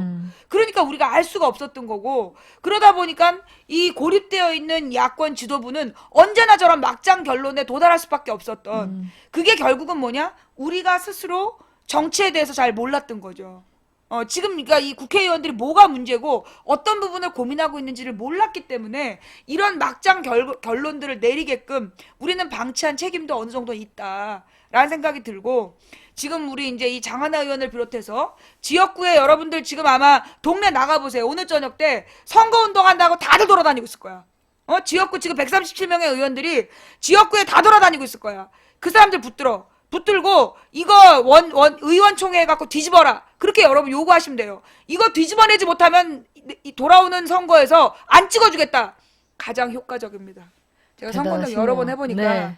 이 선거철에 이 퇴근 시간에 특히 서울은 지하철역에 봐봐 다 있어. 지하철역 근처에 다 있기 때문에 그런데 찾아가가지고 의원들한테 그리고 중요한 건 의원 지역구 사무소에 네. 전화하는 거 중요해요. 그거 예. 쉽고 중요합니다. 그러니까 국회의원실에서 전화하면 소용없어. 10명의 거름망이 싹 자르고 전달 안 해줘. 그러니까 지역구 사무소 여기가 사실은 그 늘 저쪽 새누리당 간첩들도 와서 간보고 있고 그 다음에 늘 그 걱정 많이 하는 사람들이 모여있단 말이야. 그러니까 이 지역구 사무소에 전화해갖고 이 합의 무효화해라 이렇게 얘기하시면 효과적이에요. 근데 참 네. 이 비례대표이신데 지금 이번에는 뭐 저기 또 비례대표 안 되고 네. 뭐 이제 좀 지역구로 나가신다는 거잖아요. 그 지금 지역구가 어디신 거죠? 네, 지금 활동하고 있는 것이 도전하고 있는 것이 서울 노원구 갑지역구인데 월계동 공릉동 노원구 월계동 공릉동을 지역 기반으로 하고 있는 하면 되게 익숙하시죠? 예전 전봉주 의원님 지역구입니다. 아 옛날 정봉주 의원 네, 지역구. 거기서 도전하고 있고요. 아 노원갑. 네, 거의 여기가 옛날에 그 김용민 후보가 맞습니다. 나와가지고 지금 그, 새누리당 이노근 의원이 그래요. 하고 있죠. 이 문제 노원갑, 망치 부인 암살 미수 사건 있었던 바로 그 노원갑. 근데 이게 지금 선거 때 뿌리는 명함이에요? 예. 근데 이 사람들이 남자 후보인 줄 알 것 같아요. 그런 얘기 미소년 많이 얘기 듣죠. 많이 듣고요. 네. 실물이 낫다 얘기 많이 듣는데 어. 제가 평소에 이렇게 화장도 할 줄 모르고 하다 어. 보니까 사진에는 좀 약간 살짝 뭐 네. 이렇게 있어가지고 예. 이거 남자 부끄럽네요. 의원인 줄 알고 근데 네. 사실 뭐 굳이 밝히지 않 내가 이렇게 딱 사진을 보니까 뭐 이제 남자라고 오해하는 사람들한테 굳이 아니라고 할 필요가 없는데 네. 문제는 실물을 봤을 때 네. 실물을 본 사람들이 남자 아니었어요? 뭐 이런 그 정도예요, 이 네. 사진이요? 솔직히 해서 딱 보면 이 사진 남자 같아요. 오, 여성스러운데? 보실래요? 이게 여성스러워요? 야, 응. 어때요? 이게 여성스러워요? 이게 미남 배우 사진이지. 그렇구나. 남자다. 어. 서태지네. 삼초 네. 서태지. 이게 미남 배우 사진이지. 진짜 서태지 닮았다, 사진이. 3초. 예. 큰일 났네, 이거 실물하고. 괜찮아. 근데 어차피요, 내가 선거 운동을 많이 해봤는데, 선거 운동하면서 만날 수 있는 유권자는 20%밖에 안 돼요. 예쁜 남자. 예쁜 남자, 저봐. 어떨 거야. 다 채택사범. 심지어 트랜스젠더래. 나 네? 애기 엄마라니까. 트랜스젠더는 애기를 못 낳아. 애기 엄마야. 곧 2월 11일이요? 2월? 그럼 한돌이 되고요. 예. 돌쟁이 엄마야. 그러게. 그거 헛소리들 하지 마시고. 자, 그래. 우리 장하나 의원님을 지금 모시고 있는데, 이게 나중에 말이에요. 네. 솔직히 이제 지금은 지역구가 없고, 비례대표니까 이렇게 막 허심탄회하게. 네. 그리고 뭐 이렇게 지금 뭐 이게 선수 높은 의원들한테 지금 솔직히 되게 놀란 게 이게 지금 뭐라 그러나 지금 비례대표이고 예. 아직 공천이 확정되지 않은 상황이잖아요. 네. 그죠? 그런 상태에서 이 원내대표하고 정책위의장한테 돌직구를 날렸단 말이에요. 이게 사실은 여의도의 생리상 불가능한 거야. 이 양반이 내가 볼 때 여의도의 생리를 모르는 것 같아. 아니, 아무것도 몰라요. 네, 이러면 이게 참 공천 받기가 어려운데 말이에요. 그죠? 예. 그 지역에 또 다른 후보들도 있을 거 아니에요. 네, 계세요. 원래 네, 지역위원장 거기는 하신 분. 저기 야당 후보들 몇 명이나 있나요? 지금까지는 한 분인데요. 뭐 또 아. 전략 공천 노리시는 분도 있다고 하고 아. 잠깐 보셨지만 제가 당내 뭐 빽이 있겠습니까? 뭐 개파가 있겠습니까? 딱 아. 봐도 호롤단신스럽잖아요. 모르는 건 아니고 걱정된다. 나 모르는 진짜. 건 아니고 거부하는 겁니다. 왕따는 사람들로부터 따돌림 당하는 게 아니라 세상을 따돌리는 사람이에요. 그렇게 좀 좋게 말해서는 안 물들려고 노력합니다. 모 언론에서는 뭐 범친노다 저친노다 하는데 친노도 아닙니다. 정말 뭐 정책적으로 아니, 이렇게 솔직히 우리가 얘기하고 정파가 지금 필요하면 130 몇 명 의원 중에서 노무현 대통령 안 팔고 당선된 애 있으면 나와보라 그래. 뭐 그렇게 따지면 정말 다 친노고요. 그러니까. 근데 현재 가만 아무 때나 친노야. 그치 그 말 자체도 잘못되어 있는데 어쨌든 범친노는 또 뭐냐? 아유, 진짜 말 범친도요. 친노에 꼭 넣어야 되는 이런 같지. 연병. 아유. 하여튼 자, 하여튼 그런 거 없이 살고 그래요. 있습니다. 우리 장하나 의원님 제가 볼 때는 이래가지고 공천이나 받을 수 있을까 참 걱정이 되는데 좌우지간 만약에 만에 하나 공천을 받고 만에 하나 국회로 입성하게 되면 할 일은 참 많을 것 같은데. 네. 공천 그냥 경선만 붙여줘도 좋겠다. 알겠죠? 기득권 알력 사이에서 정당한 이런 뭐랄까요? 기회까지도 뺏어가는 뭐 이런 건 없겠죠? 요새 시대에. 그리고 저는 이게 특정 후보를 지지할 수 없기 때문에 제가 장하나 의원님을 지지해드릴 수는 없어요. 예, 근데 뭐 이제 제가 이 선거법 위반으로 감옥 갔다 온 사람이기 때문에 네. 네, 그래서 제가 이제 특정 무서워. 후보를 이게 지지를 할 수 없기 때문에 참 지지해드릴 수 없는 게 너무 가슴이 아프네요. 그거 예. 지지하신 것 같은데. 아니에요, 그 지지한 거 아니에요. 큰일 납니다. 전 지지 안 했어요. 네. 예, 지지할 수 없어서 마음이 아프다라고 얘기를 한 거죠. 예. 아까 요렇게 또 올라가는 글 중에 네. 시간이 있네요. 네. 올라가는 글 중에 보좌진들 얘기가 좀 나왔어요. 그러니까 뭐 어떤 의원이 국회의원 보좌진을 너무 이렇게 막대한다. 뭐 아까 종 부리듯이 뭐 이런 얘기 나왔는데 뭐 제가 자기 자랑 같은 건 잘 못하고 요새 사람 같은 이제 옛날 사람 같은 면이지 고지식하고 뭐 자기 자랑 못하고 이런 거 있는데 그래도 방송이니까 용기 내서 좀 말씀을 드리면 정말 저희 방은 모르겠어요. 우리 방 사람들은 저한테 좀 그래도 불만도 있고 부족한 게 있겠지만 그래도 동료들하고 되게 서로 인간적인 존중을 잃지 않고 지내려고 그렇게 하고 있고 그런 것 같아요. 제 생각에. 그러니까 그게 정상적인 건데 국회에 정말 별의별 걸 있어요. 뭐 의원으로서는 좀 괜찮은 것 같지만 정말 그 같이 일하는 동료들하고의 관계는 좀 잘못되어 있는 경우 많은데 뭐 국회의원이 뭐 좀 그러면 어때? 일만 잘하면 되지. 근데 저 그렇게 안 봐요. 제가 처음에는 국회에서 비례로 일한 후에 당장에 재선해야겠다 생각 안 했고 재선 준비를 되게 늦게 한 편입니다. 근데 오히려 하면 할수록 서서히 재선해야겠다라는 생각이 드는데 처음에는 저는 뭐 판검사도 아니고 뭐 대단한 이런 했겠어요? 36세 국회의원이 됐으면 그 전에 뭐 하셨어요? 여러 가지 했는데요. 그 전에 마지막 직업은 목수예요. 네? 네? 31살에 그 잠깐 목숨 나무에다가 뭐 나무 이런 뭐 이거 만드는 거? 지금 여기 보면 우리 네. 망치 부인님 되게 이렇게 요 의자 책상 뒤에 요큰 테이블이 다 원목으로 만든 네. 가구인데 저런 거 만드는 사람이고요. 그러니까 직업이요? 네, 다른 직업을 갖고 있다가 31살에 아 정말 하고 싶은 일을 찾아야겠다 그래서 그 서울시립 직업학교 땡땡 직업학교에 가서 1년 동안 가구 제작과를 다니고 그 자격증을 한 6개 정도 쫙 손에 쥐고 공장에 가서 일했어요. 원목으로 이렇게 가구 만드는 거. 그래서 아직도 장대리 돌아오라 그래요. 일도 잘했습니다. 아, 그럼 국회의원 안 해도 그 먹고 살 길은 있는 거군요. 저 그런 사람 아닙니다. 네. 돈 때문에 하는 그런 그러니까 제가 이제 야당 의원들을 보면서 느끼는 게 뭐냐면 야당 의원들 중에 생계형. 그렇죠. 그러니까 국회의원 아니면 먹고 살 길이 없는 사람들이 있어. 그 사람들이 문제야. 늘 재선에 목매고 그리고 이 그 늘 눈치 보는 사람들. 당내에 목소리 큰 사람들 눈치 보면서 그런 사람들이 문제예요. 또 하나의 문제는 뭐냐면 소위 보좌관들한테 놀아나는 사람들. 그런 사람들이 있어요. 이 보좌관들이 그 일종의 이 오래된 보좌관들이 가지고 있는 카르텔이 있는 거죠. 진짜 잘하신다. 그래서 이 사람들이 그 의원 초선 의원들을 특히 갖고 놀아. 그래가지고 뭐 발표하려고 뭐 이렇게 입장을 발표해야 되겠다 못하게 하잖아요. 그러지 마세요. 뭐 예, 안 돼. 그러지 이러잖아요. 마세요. 뭐. 이러면 큰일 납니다. 맞아. 뭐 이러면서 한마디로 다음에 공천 못 받는다. 그러니 말 조심하고 행동 조심해라. 그래갖고 초선 의원들이 다 뒤지는 거거든요. 그렇구나. 그게 야당의 문제점이에요. 저도 사실 국회의원이 될 거라고 추호도 생각 못 하고 그 민주당에서 당시에 그 자, 나중에 받겠습니다. 중요한 전화는 받으시고요. 예, 모르는 사람이니까 냅두고.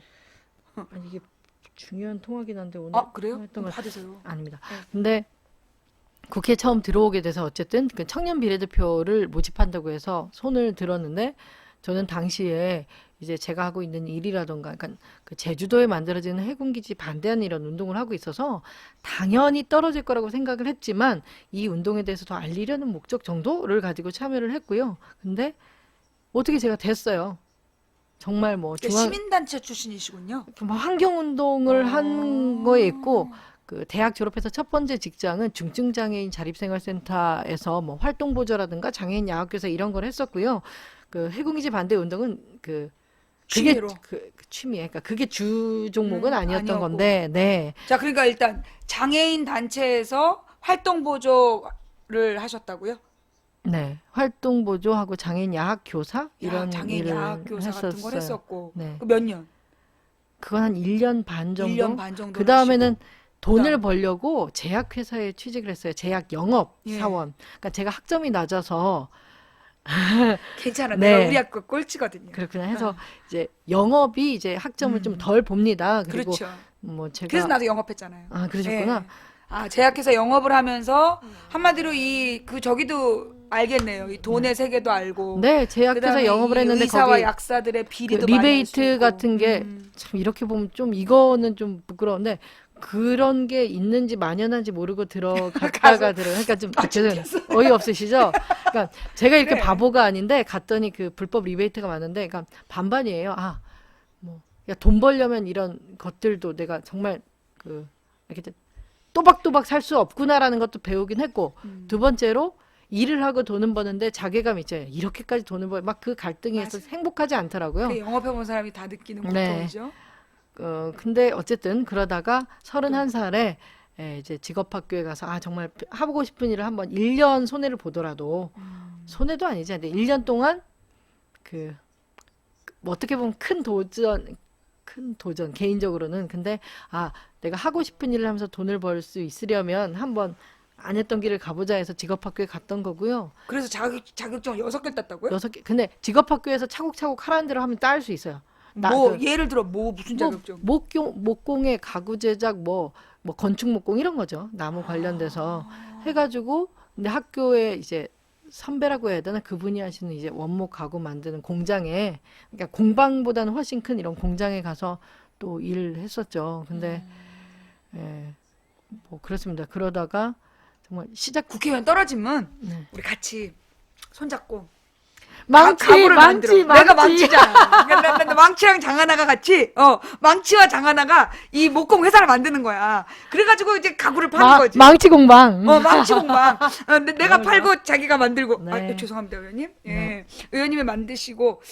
일단 그건 떨어진 다음이니까. 네. 저도 우리 신랑이 이제 시의원 떨어지면 시골 가기로 했는데 어느 시골로 가셔? 이 남편 고향이죠. 경남 사천. 아, 예, 그러시구나. 경남 사천에 땅이 단길갑 있어가지고.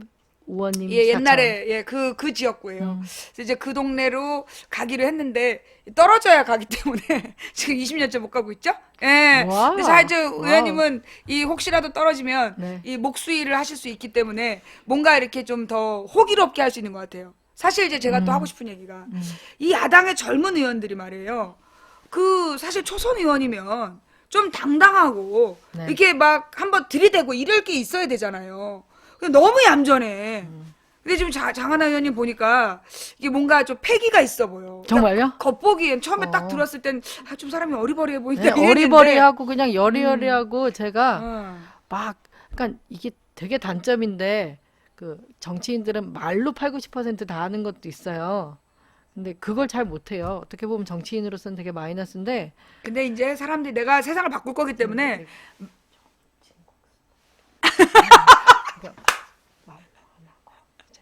당장 뭐라도 좀 지켜보면 그런 사람이 아니지 진짜.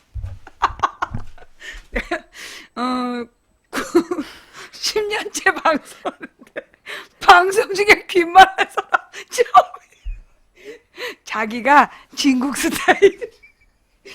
제가 봐도 겉모습은 어리버리한데 사람이 말도 잘 좀, 못해. 말도 잘 못해. 말도 잘 못하고 어리버리해 보이지만 이 내용이 있는 사람 같아요. 변치 않고 변심 안 하고 음. 그 국회의원 4년 했지만 거들먹거리지 않고 안 변했다. 뭐 이런 거를 제 입으로 얘기하기가 너무 힘들어요, 저는.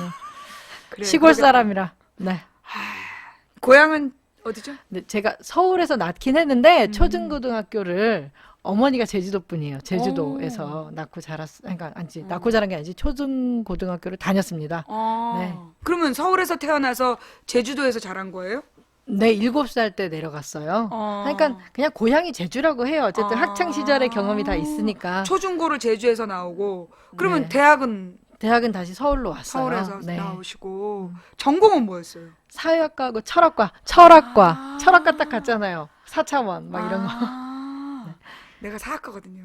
그러시구나. 그러니까 우리가 또 인문학적으로 또 네, 그럼요. 인문학적으로. 그러면서 영업도 했고 목수도 하고 그 전에 그냥 그 학교 다니면서 돈 벌려고 한 건 참 많아요. 그냥 홀어머니하고 저도 딸 하나고 둘이만 이렇게 해서 서울에서 뭐 공부라도 잘하면 뭐 하숙이한지 기숙사라든가 뭔가 장학금도 타고 할 텐데 공부는 또 지질이 안 하고 하니까 여러 가지 뭐 아르바이트 이런 걸 해서 그건 좋아요. 이제 그 뭐 제가 뭐 학력이 뭐 그냥 박사라든가 학위가 뭐 많이 높지 않고 뭐 아까 같이 뭐 판검사라든가 이렇게 사회적으로 인정받는 직업도 아닌데도 그러니까 처음에 국회의원이 덜컥 되니까 그 걱정이 많이 들었어요. 내가 여기서 안 치우고 정말 중요한 자리고 내가 나를 그 국회의원 한 자리를 위해서 쓸 수 있는 예산이라든가 이런 사회적 비용이 있는데 내가 그거를 할 수 있을까라고 했는데 막상 일해 보니까 잘 아는 게 우선 중요해요. 그러니까 비정규직을 해본 놈, 지금 취직 안 돼서 죽겠는 놈, 결혼이나 뭐 애 낳는 건 꿈도 못 꾸는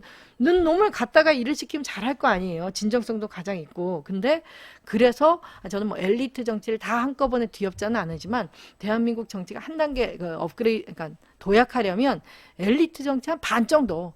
지금은 뭐 새누리당은 검사당이고 민주당은 변호사당이다라는 우스운 농담도 있잖아요. 정말로. 근데 입법기관이니까 입법부니까 법조인들이 한다라는 건 이상한 거예요. 정말 현실에 필요한 법들을 하려면 생활인들이 들어가 줘야 돼요. 생활인들과 소통을 잘하는 정치까지 저는 약간 옛날 스타일이고 그래서 생활 정치 뭐 이런 것들도 그 취지는 좋으나 다음 단계는 당사자 정치예요. 저나 김광진 의원이 와서 뭐 1등 국회의원인지는 모르겠지만 바닥 치진 않았다고 저는 생각해요. 이제 와서는. 왜냐하면 아니까. 뭐가 문제인지를 알고 그 문제를, 그러니까 그게 청년 세대의 문제든 뭐든가, 마치 무슨 그 뽑기 기계에서 이렇게 뽑아서 된처럼 뭐 그렇게 막 뽑힌 건 아니지만 그래도 지금 이 방송을 보시는 누구든지 갑자기 20대 국회의원 이제 하세요라고 했을 때 지금 국회의원들보다 정말 못할까? 그런 건 있어요.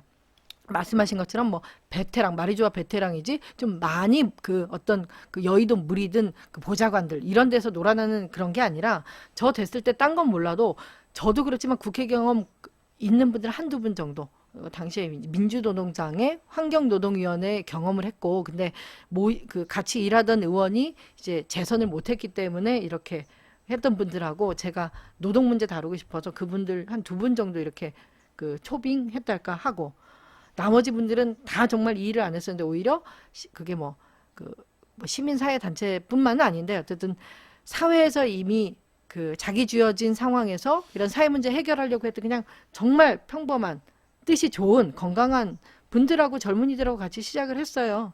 그러니까 처음에는 뭐 배우는 과정이니까 어려움도 있었지만 어느 정도 되니까 오히려 베테랑 이런 보좌진들보다 더 우리 같이 초짜 생짜들을 더 무서워요. 그러니까 정부 부처 사람들도 그렇고 재벌 대기업도 그렇고 그렇지. 로비가 안 돼. 그렇지. 싸바싸바가 맞아. 안 돼. 그러니까 더 무서운 거야. 그러니까 제가 지금 뭐 재선 다선의원 되고 싶은 거는 초선 비례에 대한 그런 거 있어요. 4년 있다 가겠지. 장하나가 평생 하겠냐. 우리는 철밥통이고 계속 가는데 아무리 네가 4대강 뭐 해도 갈 거 아니냐. 이런 느낌들. 근데 앞에서는 안 하죠. 앞에서는 의원님 오셨으니까 레드카펫 팍 하고 이렇게 해주고 띄워주고 뒤에서 보좌진들한테 로비해가지고 가지고 놀고 뭐 그럴 것 같은데 저는 그래서 또 많은 그게 뭐 여야 포함해서 많은 국회의원들이 그런 그 공직자들이 국회의원 이렇게 앞에서 이렇게 소위 의전해 준다는 거 이런 거에 노란한달까 그런 거에 좋아가지고 이런 거 보면 정말 화가 나요. 그러니까 나를 무시하는 게 나만 무시하는 게 아니라 그냥 이 못 사는 사람들, 그냥 서민들, 약자들 무시하는 거라는 기분이 저는 들고요.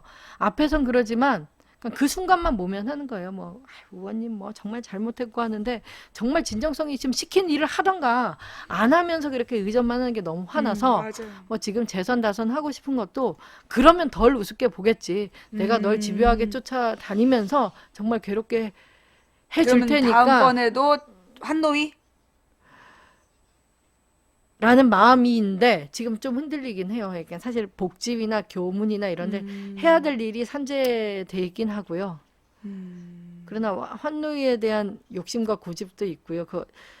지금 이 방송 처음인데 제가 그전까지는 저는 처음부터 끝까지 환노위다라는 얘기를 좀 많이 했으나 요새는 좀 흔들립니다. 근데 뭐 나쁜 취지로 흔들리는 건 아니니까요. 환노위 하는 마음으로 다른 일들도 고치고 그 한마디로 이 복지부동하는 공직자들을 괴롭혀야 될 분야가 도전적인 분야가 보인다 이거잖아. 그죠? 많아요. 교문위는 뭐 제가 청년 대표라고 하지만 대학 사회 문제 잘 못 다뤘어요. 하고 많은 유권자들 그러니까 이런 분들도 뭐 반값 등록금은 그래도 약간 다른 세대들이 공감을 좀 해줬고 사회 문제 시됐고 그러니까 대통령마저도 박근혜도 이제 결국에 뭐 국가장학금인데 뭐 그치 저는 가짜 반값 등록금이라고 합니다. 그 공약 내세우긴 했잖아요. 그 정도로 영향은 줬고요. 근데 대학 사회가 이제는 뭐 플래카드 하나 붙이고 대자보 하나 붙이는 것도 학교에서 막 확 찢어버리고 뭐 학생들의 자치 생활 자치 공간 뭐 학생회라든가 이런 거 전혀 못하고 그러니까 정말 취업 학원화 되는 것들 문제가 많은데 이런 것들은 이제 부모 세대는 나머지들도 뭐 대학 잘 나와서 취직만 잘하면 되지라고 해버리니까 이 문제가 국회에서도 거의 다뤄지지 못해요. 그래서 야 나라도 좀 이런 문제를 해야 됐었는데 교문위가 아니니까 못했단 말이에요. 그래서 저는 제 딸 그래서 교문이 뭐 약간 그 고등교육 문제, 대학교 문제 이런 거 관심이 좀 많고요. 교문위는 그것뿐만 아니라 대한민국 교육은 철학이 없죠. 그래요. 네. 심각한 그러니까 뭐 어느 하나만 문제가 아니라 네. 키우고 있죠. 철학이 없어요. 그냥 대한민국 교육은 뭐 어느 일부분 바꿀 게 아니라 정말 다 뒤집어 엎어야 돼요. 국회만큼? 좀 표현이 그렇지만 그래서 교문위도 정말 하고 싶죠. 저는 대한민국은 그 세계 제일의 아동 학대 국가예요. 맞아. 저희라고 하면 학대야. 이제 더 망치 부인님이 좀 선배님 같으신데 어쨌든 예전에는 학교에서 집에서 체벌했어요. 근데 그때는 아동 학대하고 지금은 체벌을 많이들 안 하니까 그렇죠. 터부시 당하니까 뭐 아동 폭력하면 112 신고하니까 아동 학대가 없어져. 저는 천만의 말씀이에요. 지금 애들 아이들은 공부시키는 체제가 나는 아동 학대라고 그게 생각해. 학대입니다. 맞아요. 열 몇 시간씩 공부시키는 게 그게 정상이냐고. 아침에 일어나서 막 앉아놓고 학원 가고 엉덩이에 뭐 물침 새기고 이게 뭡니까? 행복하지 못한 사람이 남을 행복하게 할 줄 모르고 이런 사람들이 커서 대한민국 사회를 운영한다면 국민이 행복한 나라를 만들 수가 없어요. 그래서 애들 교육 문제에 정말 관심이 많은데 그럴 기회도 교문에 가면 있을까? 근데 또 야당 교문위 의원으로서는 한계가 있을 것 같고 내친 김에 대통령까지 하면 좋겠네요.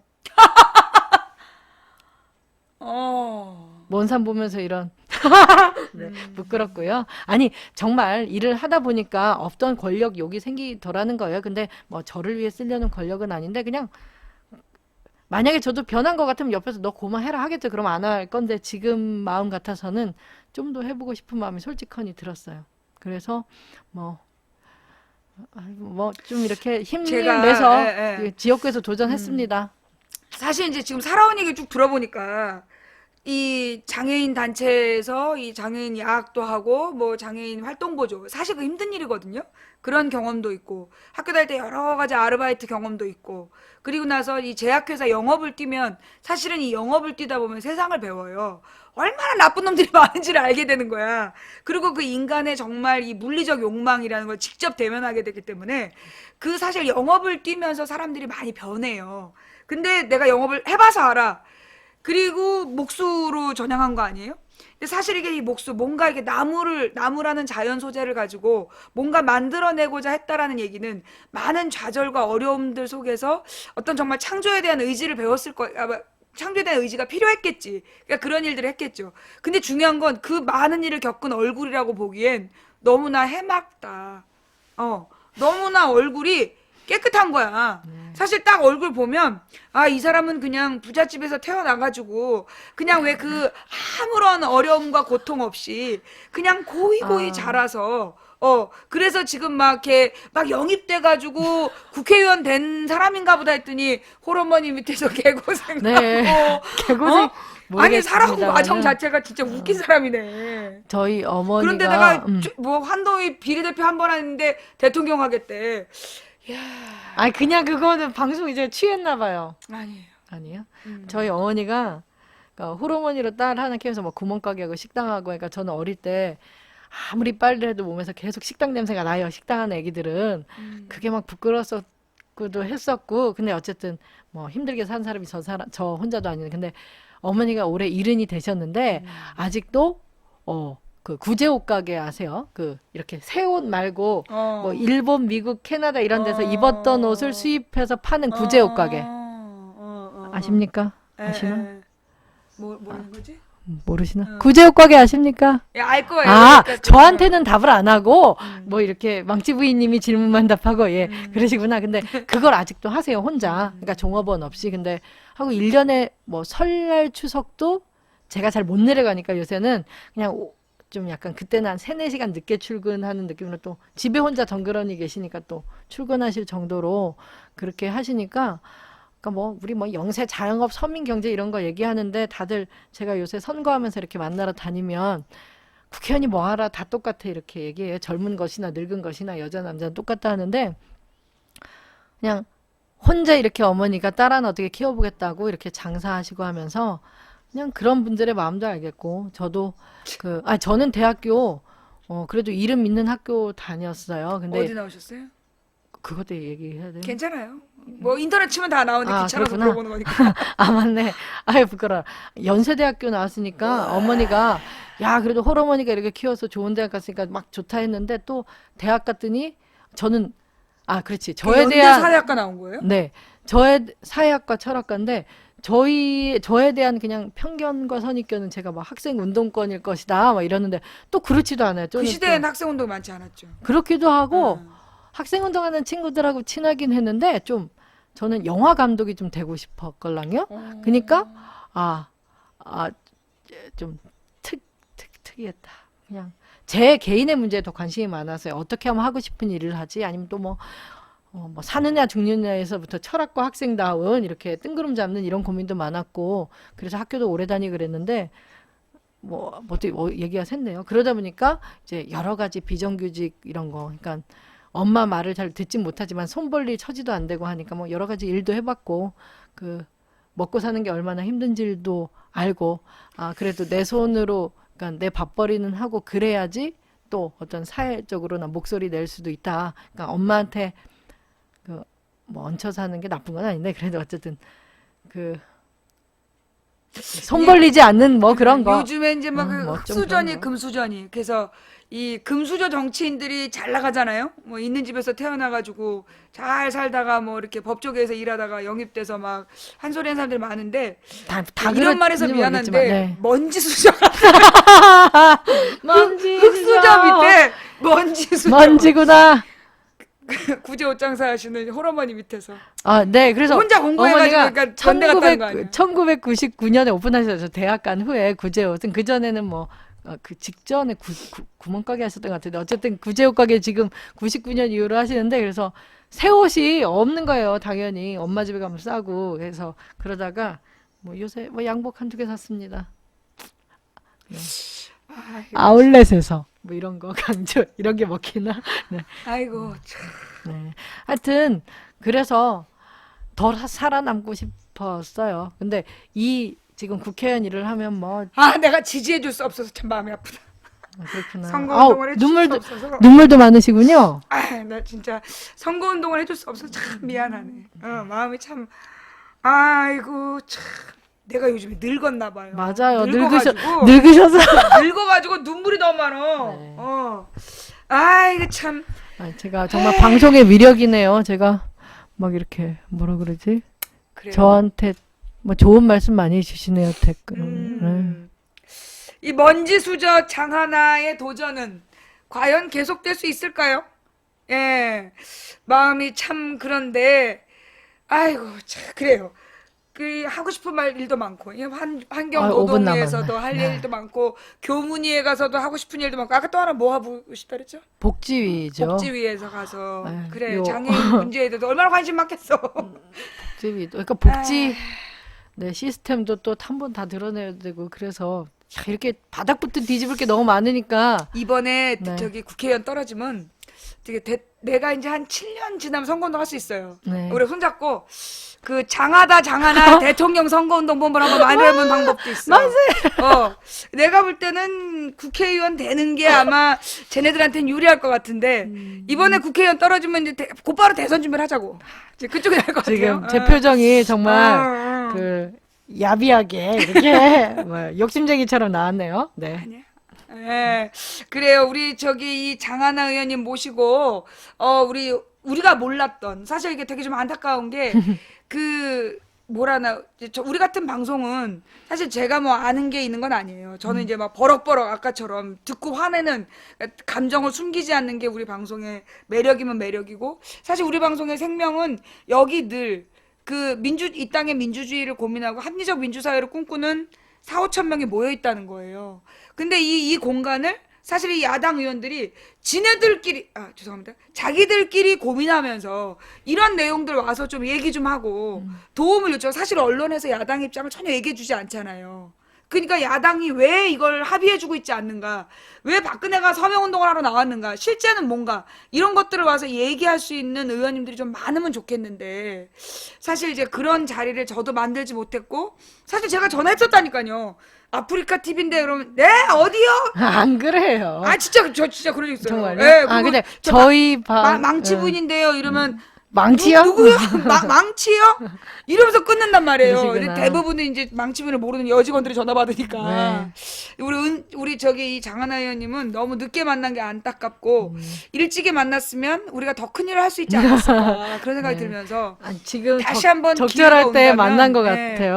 다시 한번 기회가 오고, 만약에 정말 이번에 941생으로 이 공천이 제일 어려운 거잖아요, 사실. 네. 경선. 여기다 대놓고 지금 경선. 원내대표하고 이거 정책위장을 까댔으니 아유 이거 공천 받을 수가 있겠어 진짜. 정말 고민되는데 아, 만에 하나 됐다. 공천 받고 네. 이 만에 하나 구사일생으로 국회의원이 되거든. 우리 좀 자주 만납시다. 네, 아니 이번에 네. 내가 지지는 못 해드려. 내 네, 선거법 그러니까. 위반이라. 근데 하여튼 만약에 국회의원이 되면 우리가 앞으로 할 얘기가 참 많을 것 같아요. 네. 예. 이번에 혁신안 뭐 혁신 공천한다 그렇고 이제 사람에 의한 공천이 아니고 시스템으로 공천한다. 어떻게 이러면서 공천한대요?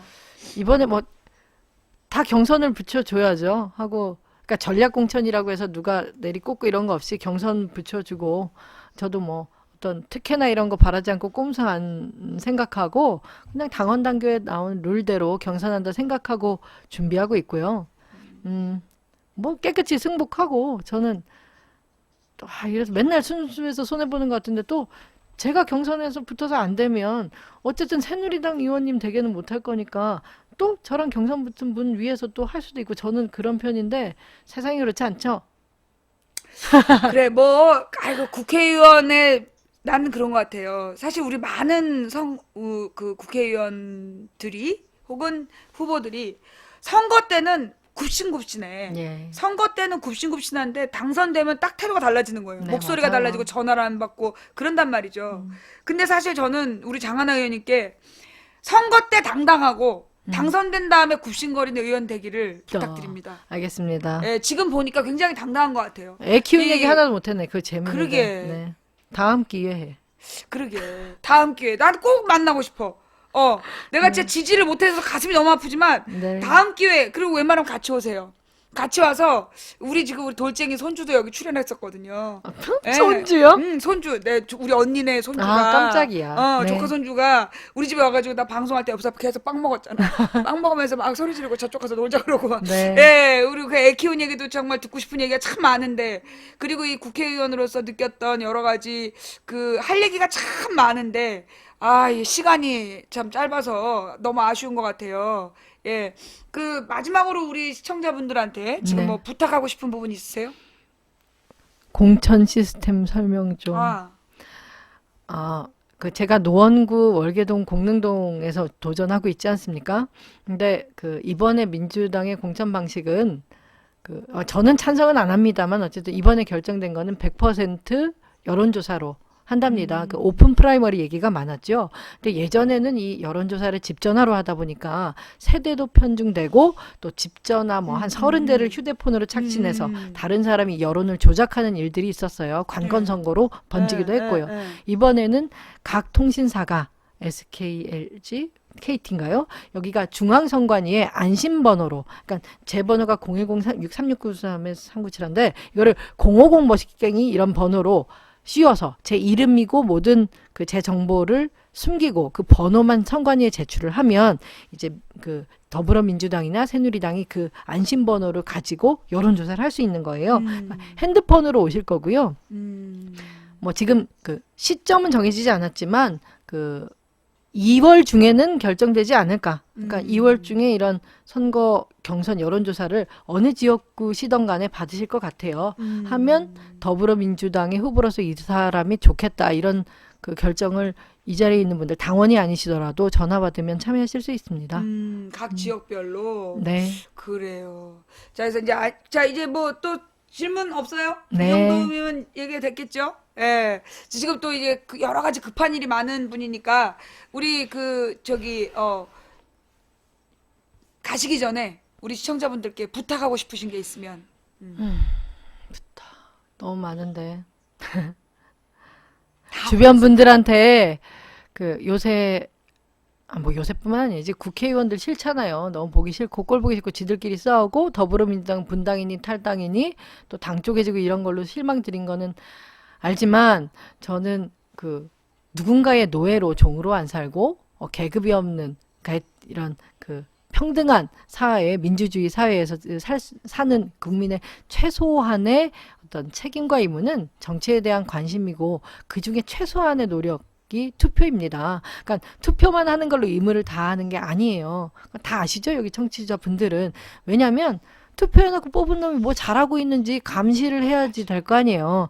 그래서 이거 그냥 투표하는 것도 귀찮은데 해놓고 지들이 잘해야지 왜 귀찮게 저래가 아니라 안 그러시면 계급사회 사시면 돼요. 투표권 없는 세상, 뭐 남존여비 아시죠? 상급 양반. 네, 그 다음에 우리가 이런 그 평등한 사회, 그 민주주의 사회에 살게 되면서 이건 그 벗으면 안 되는 짐으로 있다라고 생각하면 어떠실까라고 보여줘요. 예, 근데 그런 교육을 또 초등학교 때부터 했었어야지. 민주주의 국가는 민주 시민이 되는 교육, 뭐 호주는 투표 안 하면 벌금 나오는 거 들어보셨어요? 못 들어보셨어요? 네, 그렇습니다. 그래서 그게 안 되기 때문에 그 민주주의 교육도 사실 우리나라에서 잘 가르치지 못하는 것도 누군가의 필요에 의해서 보수적인, 그러니까 뭐 기득권 유지하기 위한 사람들의 또 꼼수인데, 계속 정치를 해 나가면서 이런 민주시민 교육도 학교에 가면 가르치도록 하고 참여해야 된다는 것도 저도 알리고 그런 노력도 할 건데, 그래도 투표해라고 주변에 많이 얘기해 주세요 하고, 그래도 나은 놈 찾아보라고 하세요. 안 그러면 이번에 뭐 보육대란 누리과정 얘기 나오셨지만, 아니 나라에서 키워준다고 하니까 믿고 둘째 낳았는데 이래버리면 어쩌라고요? 애들은 누구한테 맡기고 일하러 가나요? 돈 없어서 일을 하러 나가야 돼요. 엄마가 애 또 떼놓고. 그러니까 이 복지 후퇴가 뭐 어느 정도 살만한 사람은 살기 힘들어졌다지만, 어떤 정말 벼랑 끝에 있는 사람들은 죽으라는 소리가 되고요. 저는 그렇습니다. 송파 세무년 사건도 났지만 이번에 무상보육 문제 우습게 볼 게 아니라, 애 키우기 힘들고 애 둘 셋 어린이집 보내는데 돈 들어서 엄마 아빠 투잡자도 힘들고, 그러다가 또 온 가족이 안 좋은 선택하고, 이런 일이 나타나지 말라는 법이 없어요. 이게 한 사람 한 사람 생명이 우주라고 하잖아요. 그렇게 생각하면 정말 심각한 상황인데, 정부는 누리과정 그거, 그러니까 그 대통령도 무상보육 공약한다고 해놓고 한다. 근데 그거를 다 돈 없는 지방 그 교육청 재정으로 하라? 이거는 누군가에게는 사형 선고라는 생각을 하면서 저는 일을 해요. 그러니까 정말 싫더라도 이번 선거에, 정치에 끊임없는 채찍질과 관심. 근데 여기서 이런 말 하는 건 좀 그렇다 그죠? 다 그런 분들만 계신 거죠? 청취자분들. 여러분들이 계시죠. 네. 네, 이렇게 얘기하시면 이분들은 혼자서 듣는 게 아니라 한 사람이 10사람에게 전파하는 능력이. 오피니언 리더? 우리 동네 오피니언 리더. 자, 이 동네 언니 오빠들, 자, 주변의 후배들에게, 동네 동생들에게 쫙 전달해야 될 내용이 감이 오시죠? 나는 말 조심을 해야 되니까 여러분들이 알아서 하셔. 자, 오늘 우리 장하나 의원님 처음으로 만나뵀는데요. 굉장히 매력적인 인물을 너무 늦게 만난 거 아닌가 싶기도 하고. 그런데 이런 말 있잖아요. 너무 늦었다라고 생각할 때가 가장 적기다. 그래서 앞으로 좋은 인연을 이어가고 싶은 너무 괜찮은 사람을 만난 것 같아요. 여러분은 어떻게 보셨는지 모르겠는데, 우리 장하나 의원님이 멋있었다 싶으시면, 제가 조금 아까는 막 자기 멋대로 이모티콘을 알려서 모두 강퇴했어. 그러나 한시적으로 우리 장하나 의원님에게 여러분의 마음을 이모티콘으로 표현할 기회를 잠깐 드릴게요. 예. 자, 이모티콘이라는 게 뭐냐면 그 모양으로, 그림으로 네. 의견을 표현하는 거예요. 네. 그래서 이제 그럴 기회를 우리 방에서 금지해놨는데, 예, 금지해놨는데 이제 이렇게 하면 이제 다 그림이 올라와요. 예. 자, 뭐 어마어마하네요. 난리 예, 뭐 났네요. 인정. 와우. 야, 그래. 네. 이렇게 인간들이 말이에요. 그 뭐라고 그럴까? 그 가벼워. 나만 좋다는 것 같더니 또 장하나 의원 오니까 홀까닥 넘어가가지고 그냥 눈에 불이 나는구나. 눈에 불이 나. 머리에 뭘 안 발라서 오늘 하루 종일 아니, 머리를 올렸는데. 근데 진짜 네. 그 사진으로, 그 카메라로 보는 것보다 실물이 훨씬 이쁜데. 네, 하고 제가 말을 어. 하면 입 모양이 이상해져요. 혀가 짧아서.